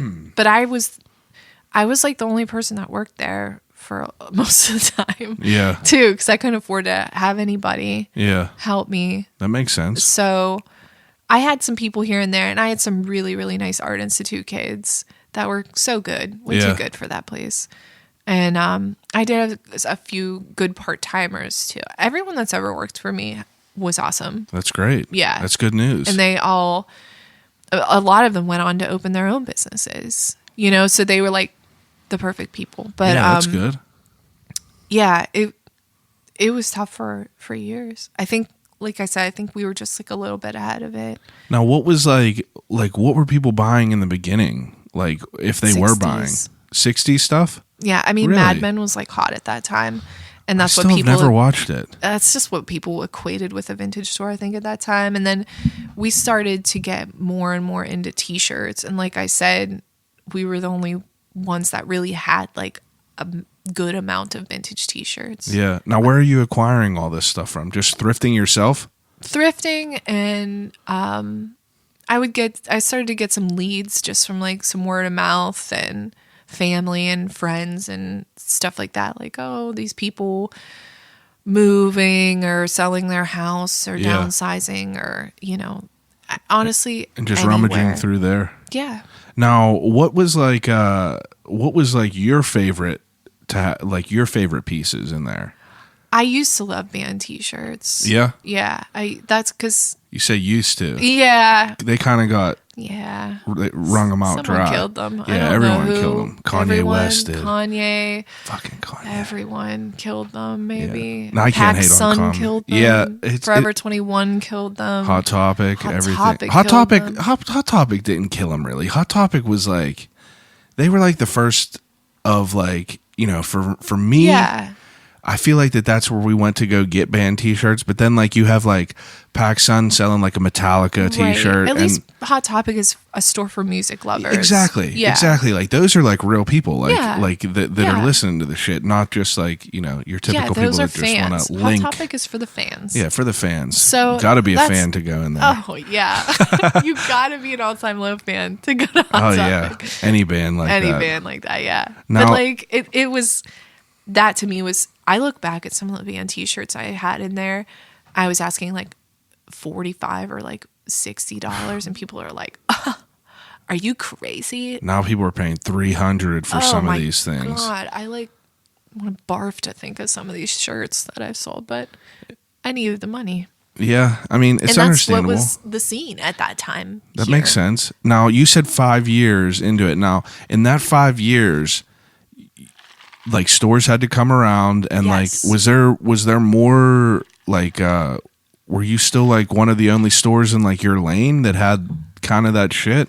Probably. Because For a while. I feel like that you got like you and like a Zeds. Now obviously Zeds is probably your biggest competition as far as like t-shirt, like the band, like sports and like band type Yeah. t-shirts like that. But I like honestly don't carry a lot of that stuff anymore. I've Yeah. kind of like moved away from it. To what now? I'm just at this point looking for things that are Interesting. super classic or super unique. Really? That's to me like what the vibe is. I want Levi's, and I want, you know, good denim and stuff like that, but then I want something like unique and off the wall. Still wearable. Yeah, I Not can- $1 million. Yeah. But just something just cool. Like, oh, that's a really cool shirt. Yeah. Where'd you get that? I can tell that you didn't get that at the mall. You Yeah. didn't get that on Boohoo or whatever it's called. Now, where do you like how like where do you go to find what you have now? Like, do you just is thrifting? Is it? Nah, I haven't thrifted in like probably a couple years. I feel like you can't around here now because No, there's it's so not- many people. It's not a good enough use of time. Yeah. And for me to like go and thrift and potentially find 5 pieces that I think are cool that I like and want to have in the store and spend a day doing that. Yeah. Just ain't worth it. No. So what? It's not viable. How do you acquire things? It's a combination of, at this point in the game, I do get a lot of house calls, just I think for pure fact of just being around for a while and Yeah. like word of mouth. I'll get house calls. I'll get dealers. Like I've built a bit of a network with people. Like my guy like goes by his records, and while he's there, he looks for stuff for me. And my guy okay. buys furniture, and while he's there, he looks for stuff for me. That makes sense. And we have a bit of a rotation with those type of people. That's cool then. That and we get some walk-ins. Just people call the store like, yeah. oh, I have 2 coats. Can I bring them down? Like stuff like that. I think we're willing to pay a little bit more than buy, sell, trade places because I have to Yeah. do that. Yeah. So Now, you obviously when did you go to the new location? June. It's been 2 years. 2 years? Yeah, it was 2 years in June. Now, what made you want to move places? I had to. Oh yeah. Yeah, my employee, I was buying out a like 3-story building full of clothes. It was the biggest buy I've ever done. Yeah. Money wise and just stuff wise. Yeah, I bet. And I get a call from my employee, Gwen, and she went to go to work, and there were barricades and condemned signs on the door. My building got condemned. Really? That the store was in. Why? Yeah. Like because the chimney on the building was leaning. Oh shit. And it had been like that, and I had told the landlady like, "Hey, this is a problem. Like, this doesn't look so good." Yeah.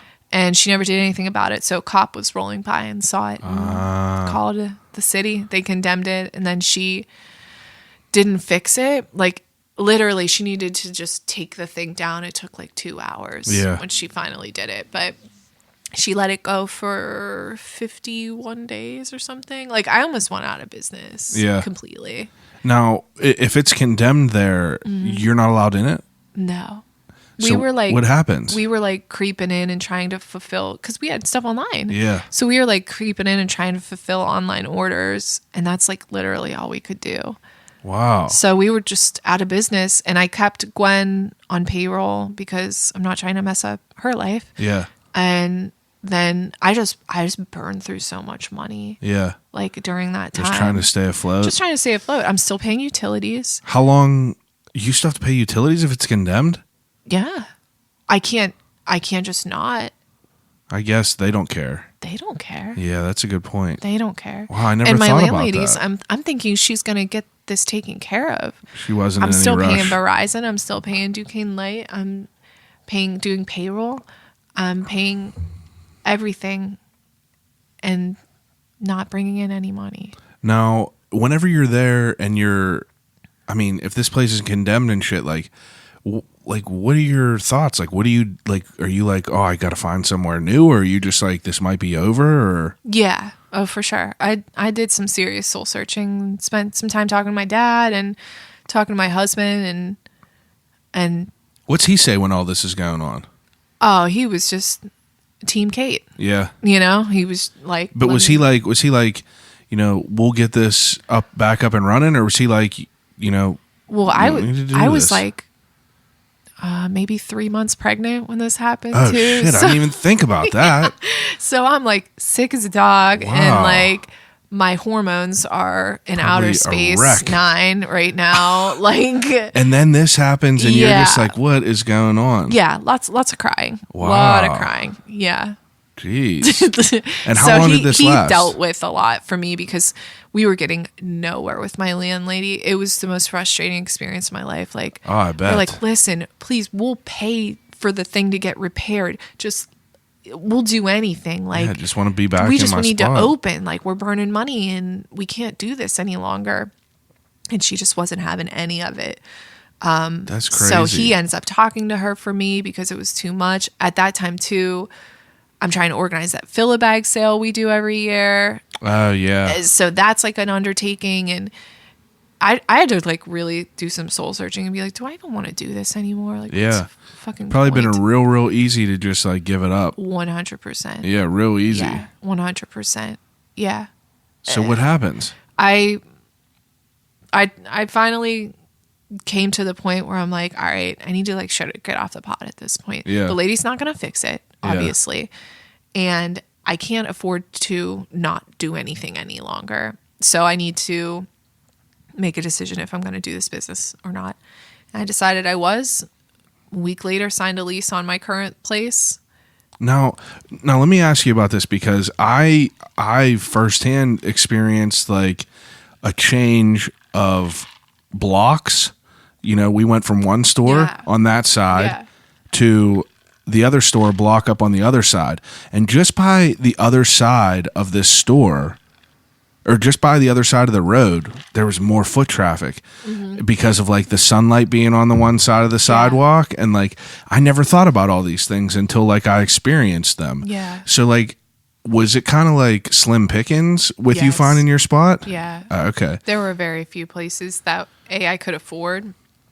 And that seemed like the right amount of square footage, or I was terrified to go down to that block. Oh, I bet it's like almost no man's land down there. It is, yeah. Because I mean, before before you had like a Zed's type or like One Up was down there. Yeah. There wasn't really a reason for like, I mean, for me, Yeah. I don't remember ever like walking down that way. There used to be a store called Blasphemy down there. Yeah. And I would go in One Up's old space. Old space. And like that's or their current space. Or yeah. Yeah. But that was the furthest that I would go. And then like now I feel like you see more people like frequenting down there because there's more stores popping up everywhere. Right. Now, what was your experience from like, first of all, why did you want to go in Southside again? You didn't think about going anywhere else? I did. I looked at Lawrenceville and I looked at a couple other things, but it just didn't feel right. And I felt like moving is hard enough. Yeah. So why go across the city? Right. Moving to a neighborhood I'm not familiar with. That's a good point. I feel like I'm just asking for it more so at that point. That's a good point. Plus, you're already known and down there. Right. Like, you got your feet in down there. A chance of potentially, like, people finding me again. Yeah, that's a good point. Now, what was your experience of moving down there? Was it, like, a positive? Was it a negative? Yeah, I think it's been a positive. We track our traffic. Yeah. And, like, it's been just as good. It's like, to me, it's quality over quantity down there. Absolutely. Like, we might have had more bodies in the store at the old place. Yeah. But were they real customers? Yeah. Or were they, like, that's a good point, farting around waiting to get into Mario's? That's a good point, because you're down by all these bars and shit. You got people that are down there drinking. Oh, let's just stop in here. Right. Like, oh, what's this place? We'll but walk if people are coming down to where you are now, they're coming down for a reason. Right. They're really there, you know? And I listened to the episode with Greg, and I was like, oh, man, that hits home. Oh, yeah, whenever he was talking about moving down there? Yeah. Yeah, because like he was scared too. Yeah, because no one ever went down there. Right. Like there was no reason to go down there ever. Right. You know, the furthest you would go down would be like, you know, around like where what's past maybe 17th, like where the milkshake factory is, that block right there. Yeah. I feel like that's the furthest I would ever walk. And I mean, down there could definitely be sketchy, but that's good that things. Yeah, and it worked out for me too, with One Up being down there and Zed's being down there, and I think that's all positive. Do you know them guys? Yeah. I know Brandon a little bit, but he's like just a really cool guy. I like him. Yeah, he's a very interesting guy. Yeah, he's like. I met him at a fashion show over the summer. I'd never met him before. The fashion show in Southside? Yeah. And he was just like, oh, yeah, you and I were, hey, can we get lunch? I'd like to talk to you about business things. I'm like, yeah, sure. He's a very fantastic guy. He is. He's just cool. I even tell him this, like, One Up, I was from a different area. So, like, I was in, like, McKeesport. We had our own skate shop up there, and that's where we would shop. And then, like, we never came down to One Up because, like, we felt like we weren't, like, welcome there. And I remember, like, going in and, like, always being super intimidated by Brandon whenever he started, just because like he wasn't real talkative to like new people, but now he's such just like a you know, after we talk, he's a fantastic person. You know, I talk to him all the time. He's always like so helpful, supportive, and it's cool to see that from like your raw type skateboarder, like fucking you know, I'm like he skate rat type dude about business. Why? But it's like it's cool though. He has open minded. And then you have like, you know, Zed and his brother. I talk to them too, and like I listen to that one. I like them so much because of like what they do, because I feel like what they do in that store is like it's a unique way to do it, because I feel like vintage stores now are like you know, like resale shops are more.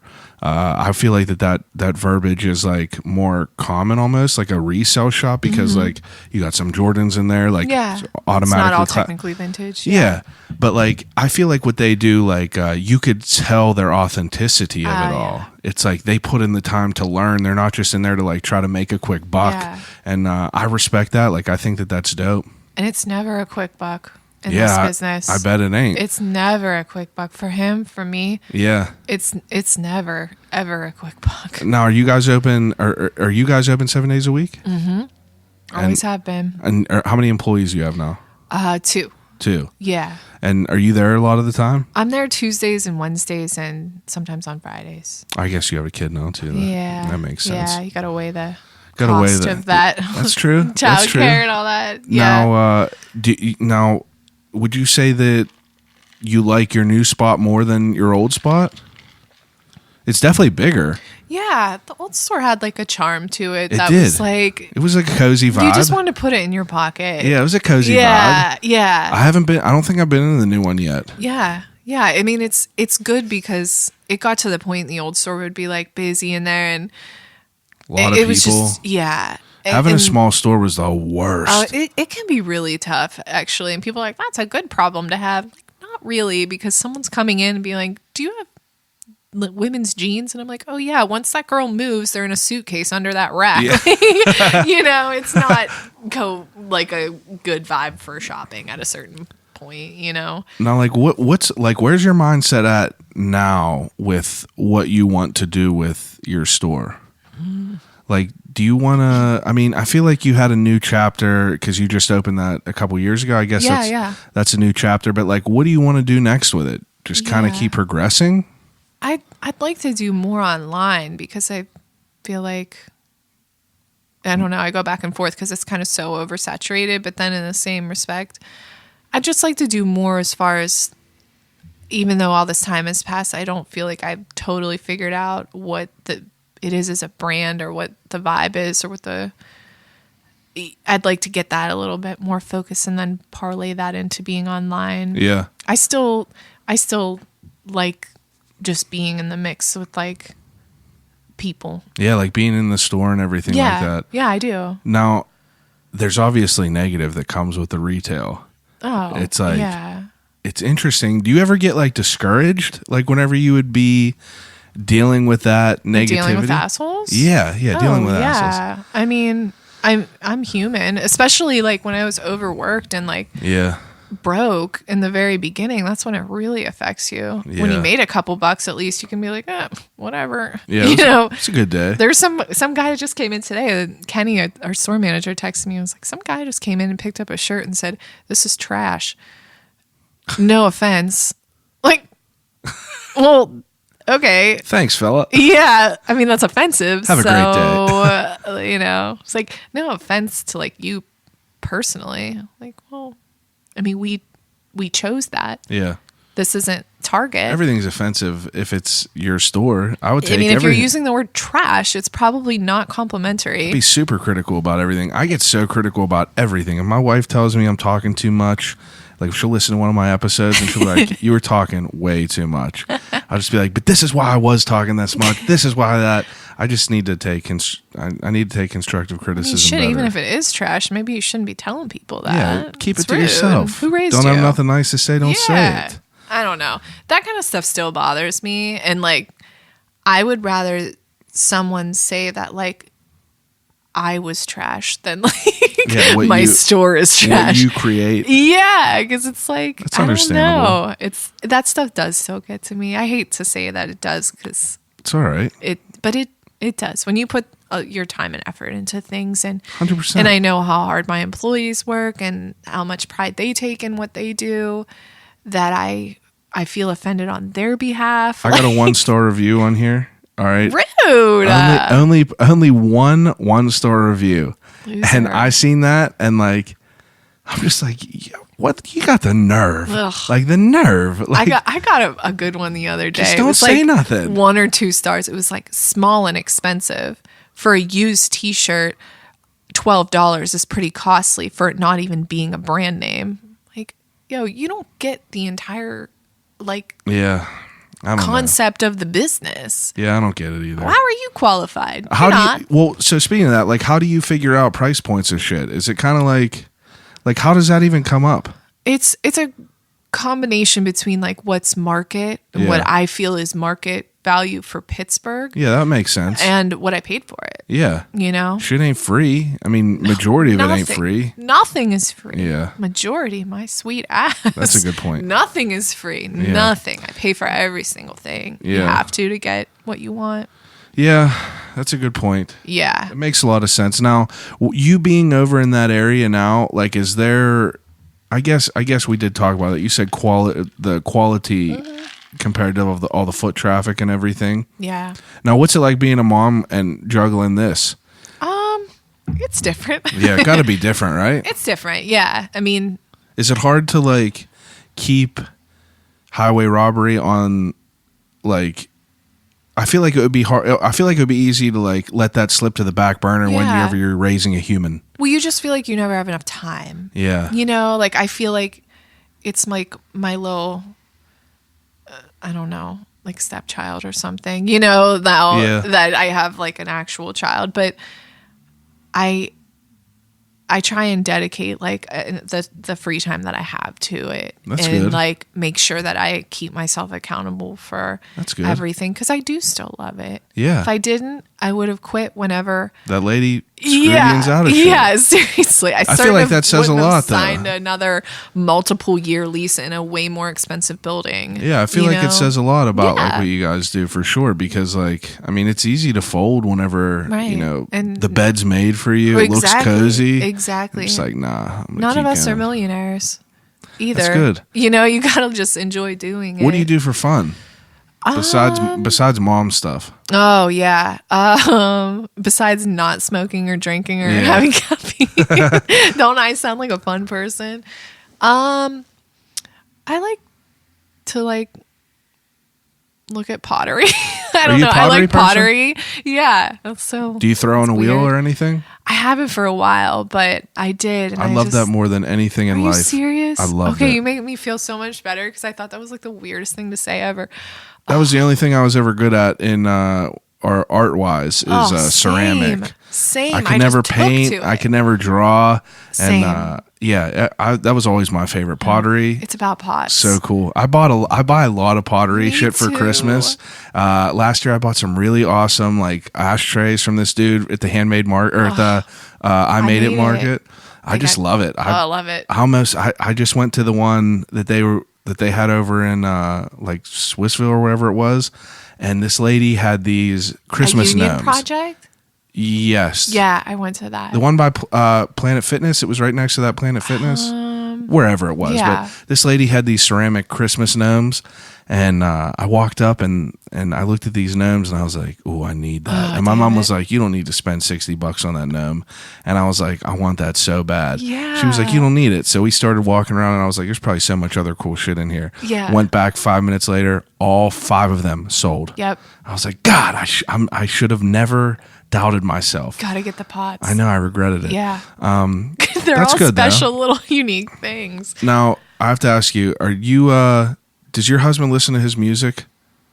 No. I didn't think so. It's been so long. We were going through some old stuff and we found some like really funny pictures and Do you stuff think like he that. understands the weight of how impactful a band like that was on so many people? He's the most humble person in the world. That's so incredible. He would never think of it that way. Tell him it is, because like I will. my wife seriously like cries to that music. Like that's how much it means to her. Yeah. And that's why it's such a weird thing that he was just in the morning light. Yeah. And Very, very wild. it does mean a lot to him because I mean they literally started from scratch and created the music and the songs and did so much touring. I know. I think about like I feel like how you were talking about you do a lot of different, like you did a lot of shit coming up and like, you know, you tried out things. I was the same way. Like I tried so much different stuff. I was never in a band.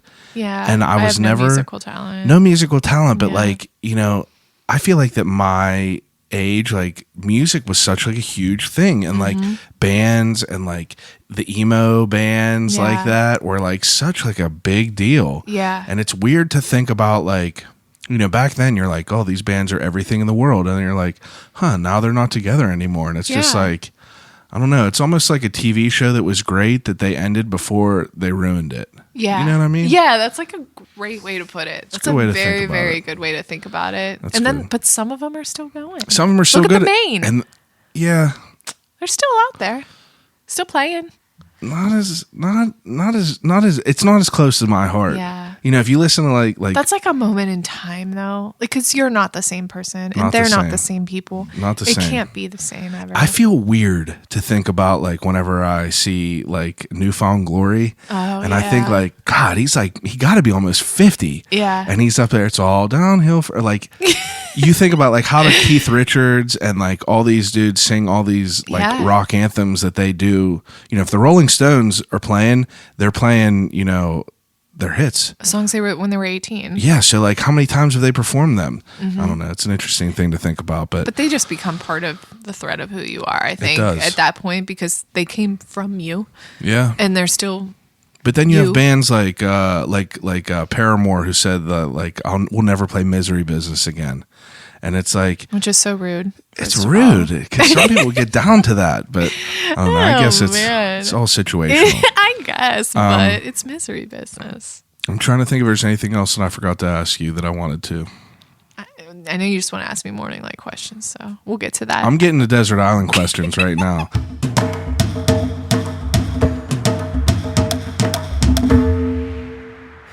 Desert Island Questions is an ending segment I do with all my guests where I give them 3 categories to take with them on a desert island to exhaust until they starve to death, I guess.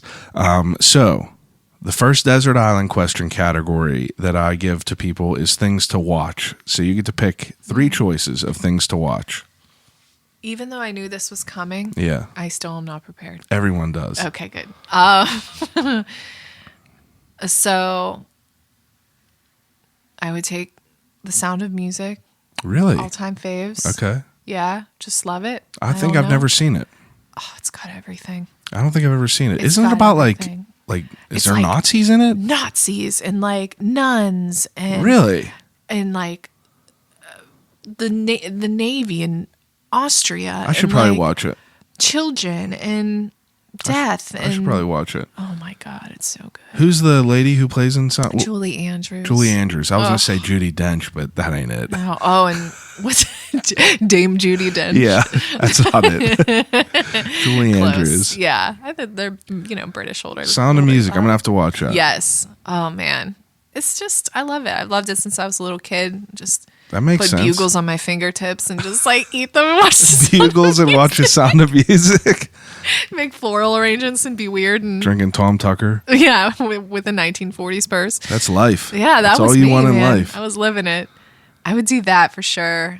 I'd have to bring some murders for sure. Probably like all the Datelines ever created. You into the murder I love porn my stuff? murders. Yeah, I hate to say it, but There's one that I just watched. It's called The Confession Killer. oh, about Henry Lee Lucas. Yeah. I have not watched it yet. Jeez, you threw out the name and everything real quick. You know, I'm a white woman in her 30s. Okay, this is what we do. It's pretty interesting. Yeah. It's worth watching. Yeah. Do you watch a lot of the documentaries on there? Mm-hmm. Did you watch The Devil Next Door? It's about the dude who worked at a Nazi concentration camp. Yes, I did, and they put him on trial. Yeah.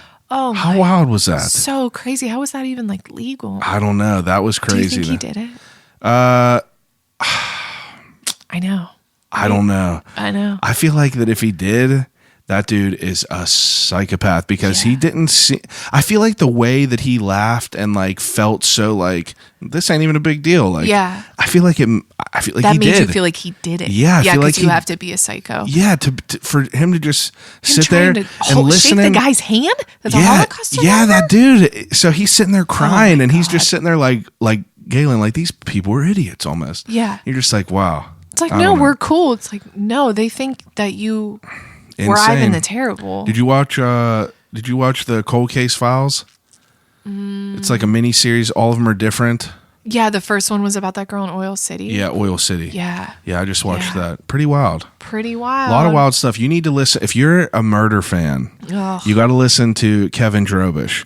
Okay. Kevin Drobish he worked under Cyril Wecht for years. Ugh. He's done Cyril Wecht's 1,300 got the secrets, first of all. Yeah, Cyril Wecht's a little crazy too. But Kevin, out of 100 interviews, has been my absolute favorite of all time. Really? Oh my God. I got to listen to it. He is the most fantastic person. dang. He is an old skate rat. No way. Old skate rat, Polish Hill, born and bred. So what does he do that he was? Well, so whenever he was 34, all right, so up until then, just a musician, lived in Colorado, did whatever, went to a funeral with I think it was his grandmother or grandfather, and they weren't like preserved very well, and it's like they didn't respect that whole process, and Absolutely. that literally changed his life, and he immediately like went to mortuary school at PIMS, and now he is the director of, I'm pretty sure it's all of it, but literally just the most fantastic guy ever. But we talk about calling. I love that. We talk about all kinds of crazy shit. Talk about the Greensburg Six. Do you remember that?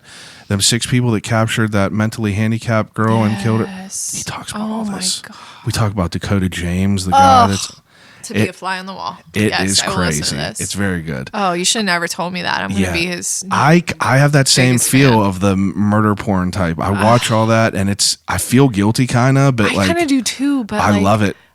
Oh man, I love it. I always so you would say take, like maybe all the Datelines are like easy watching that I won't be scared because I'm gonna be alone. Yeah, that's good then. I can understand it. That's good. That would be one.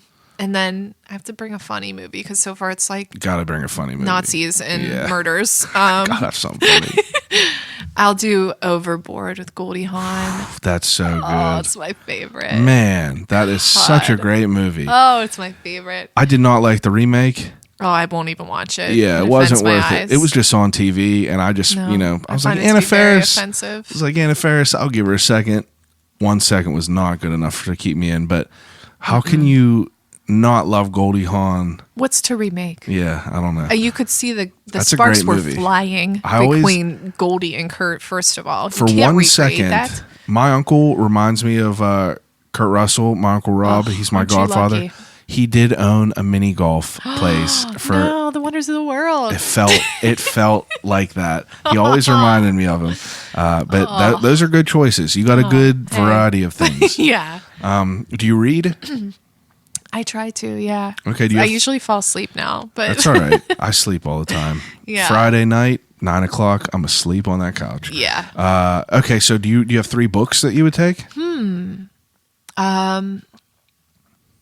I started reading just like for encouragement in life. Yeah. There's an author named Cleo Wade.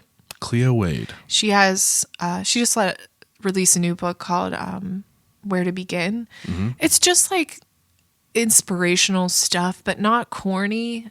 Like she's like millennial Oprah. But like she's not corny. It's just like really good, solid stuff, and it's good. I like it. And then I like my like nerdy fashion type books. I'm into like slow fashion and all that stuff a lot.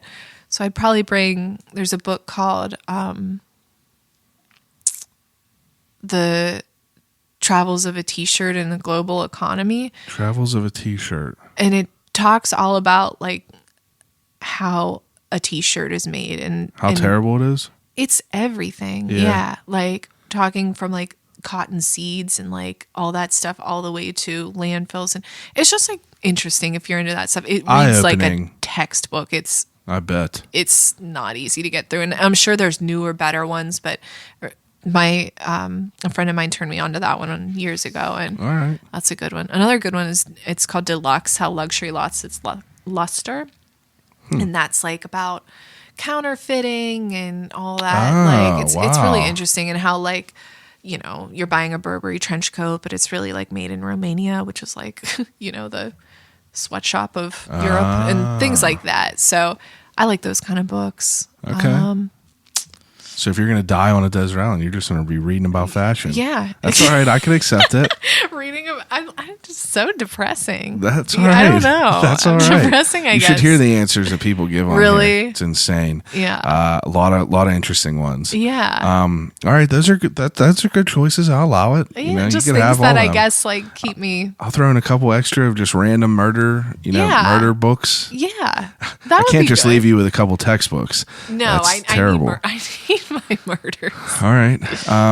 Now, the third category is things to listen to on a desert island. Okay.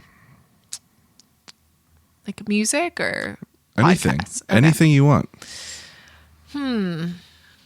If you pick music, you have to pick CDs. You can't be like, I love all of Phil Collins, so I want all of his music. Oh no! What? Can't. Oh man.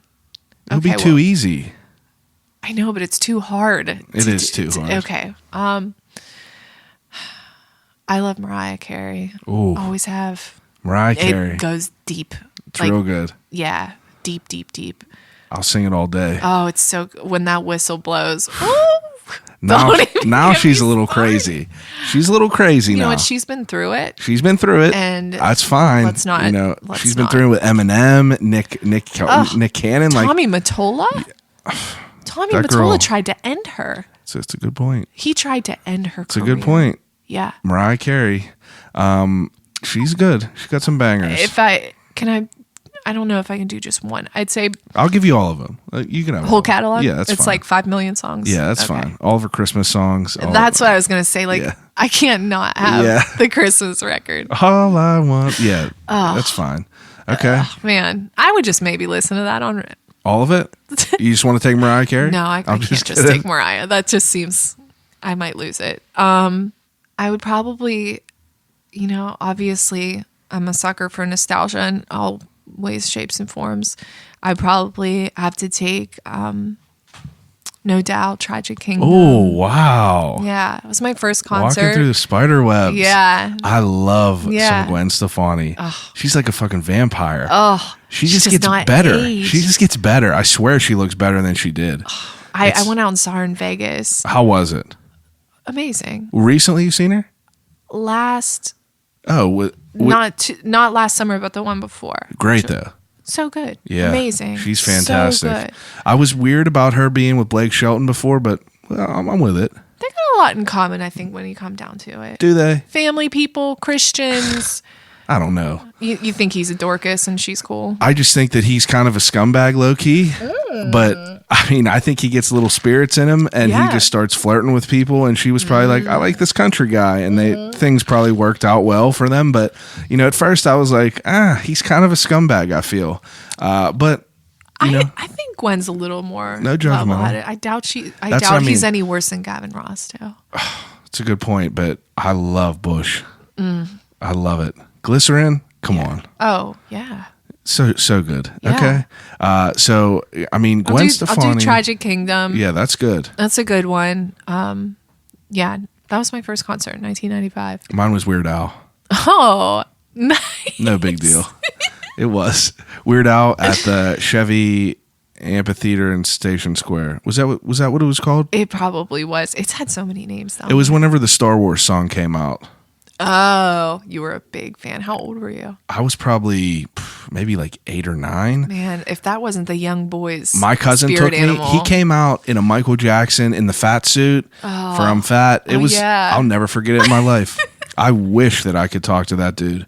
If I could talk to anyone, if I could pick 3 people to talk to, it would be Robin Williams. It would probably be. Robin Williams, it would be Weird Al, and it would probably be someone else. It got to be someone else. Oh, Robin Williams, that's a good pick too. I would honestly want to talk to Tim Robbins, honestly, and just talk about Shawshank Redemption the entire time. Oh God, yeah. That's all. Yeah, that's my 3. Good.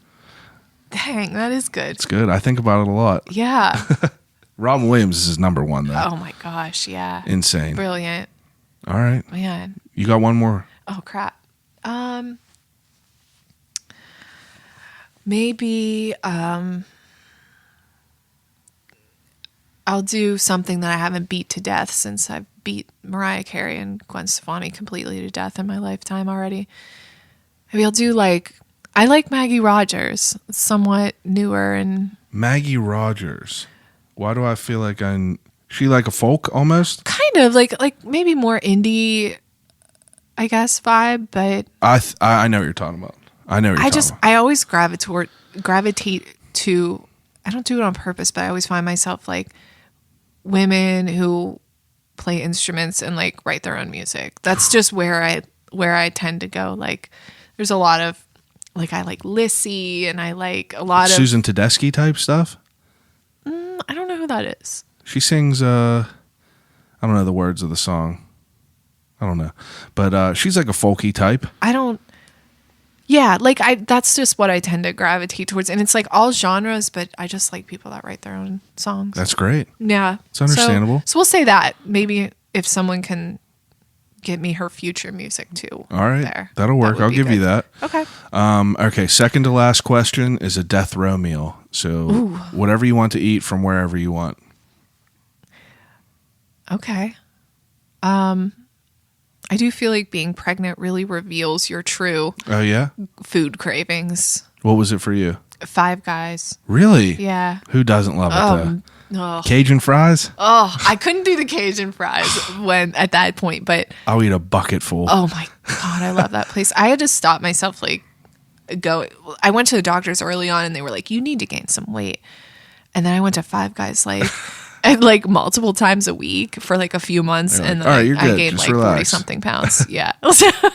I love it, though. I mean, I'll Yeah. eat there every day. Burger, fries, All right. chocolate shake. That is a good choice. I would also like to include Oreos, Oreos? Those are And- dangerous.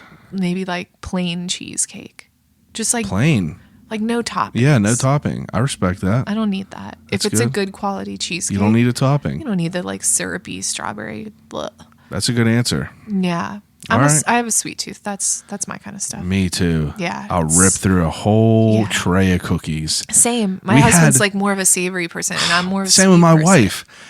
We had a Christmas party here the other day, and the girl who my friend Katrina, she was like, my mom made these shitty cookies. I ate every one of them. I don't care if they're shitty. I don't care. Cookies are cookies. I'll eat them. I almost brought like Milanos. Oh, Oh my God, I bought Milanos today. Milano cookies. They have Yeah. toasted marshmallow ones I now. know, I bought them. They're so good. They are good. They're so good. I'm like, no, you don't eat cookies when Yeah. you're like talking in a microphone. I'm a but- sweet guy for Oh sure. my God, yeah. I remember, I'll never forget my husband one time. He was at the grocery store and he was like, what do you want? Like, I just want like snacks. Yeah. Just, women do this. Like, Yeah. just get me a snack in the gas station.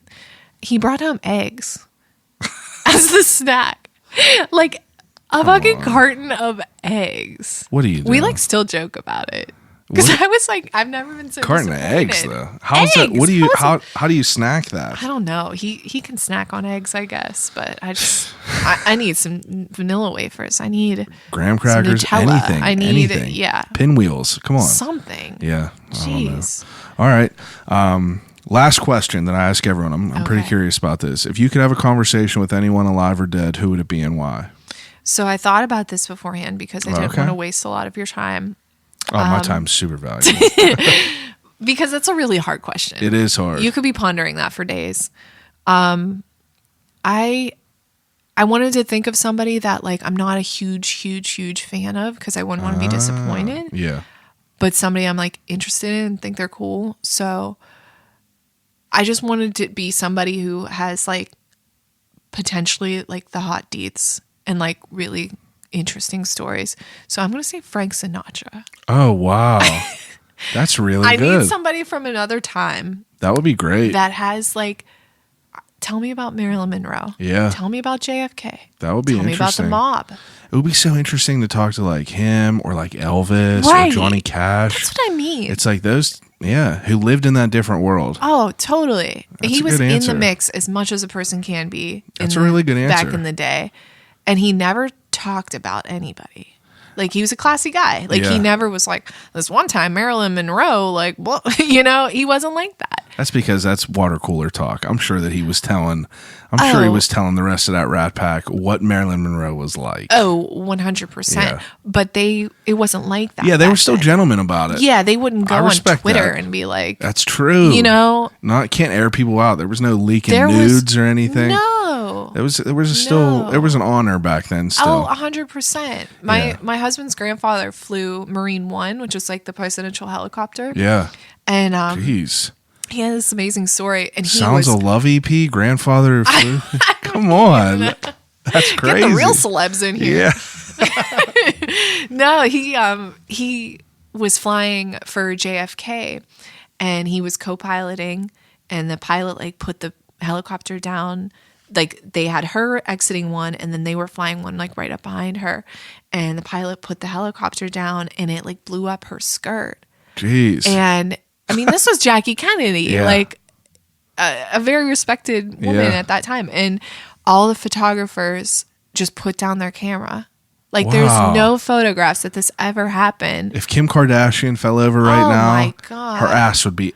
You see Lizzo's ass? I've seen it 17 times today.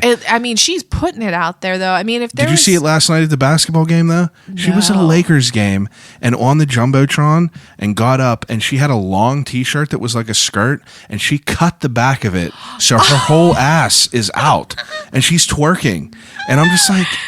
If a dude pulled his pants down and just had like a thong on, he would get speared and he would be arrested. And you're like, you're going on Megan's Law. Yeah, and Lizzo's just shaking her ass around. Yeah. I don't know. I feel a certain type of way about it. But yeah, it's not for the children. Not for the children. It's a wild world we're living in now.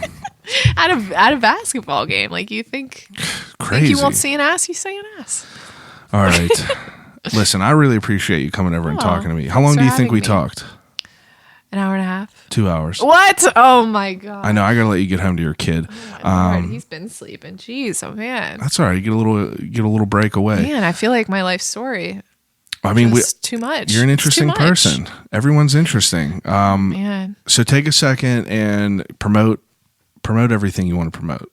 Okay. Well, I'm trying to think what we have coming up. So obviously the store is open all the time, 7 days a week. And we have the website going. If you need, we do gift cards and all that stuff. If you need for the holidays, I know it's really hard to. Holidays coming up. Yeah, hard to buy vintage as a gift. That's I get right. that. So we have gift cards, cards, you can buy this is online or nice. in store. We also are doing a pop up at Ace Hotel Oh, on okay. December 15th. It's called the Made and Found Market. Okay. Organized by, bringing it full circle, Jess Clowney, Okay. Spicy Boys. There you go. Yeah, she organizes that. Spicy Boys. Spicy Boys Worldwide organized. So yeah, that's a really, really good market. Lots of vintage, handmade, local people. If you want to get a really great gift for someone that's special All right. and not from What's the Instagram? At Highway Robbery? at Highway Robbery Vintage. At Highway Robbery Vintage. Yeah, website highwayrobberyvintage.com. All right. Well, I really appreciate you coming over I and had fun. spending a couple hours with me. Yeah, I had fun. I thought it was great too. Yeah. Everyone else that's listening, Christmas time's coming up, obviously. Go shop local though. You know, there's local places you can go to buy shit. Don't just go to the mall. I don't know. I used to be that way, going to the mall, but like I really try to like go and buy shit from, privately owned places. Good. And I feel like other people should too. Definitely. Everyone else that's listening, thank you as usual. This is going to be episode 98, like Nick Lachey. That's where I want to be. Like Nick Lackey. But episode 100's coming up. Keep listening. I appreciate everyone as usual. Call you right back.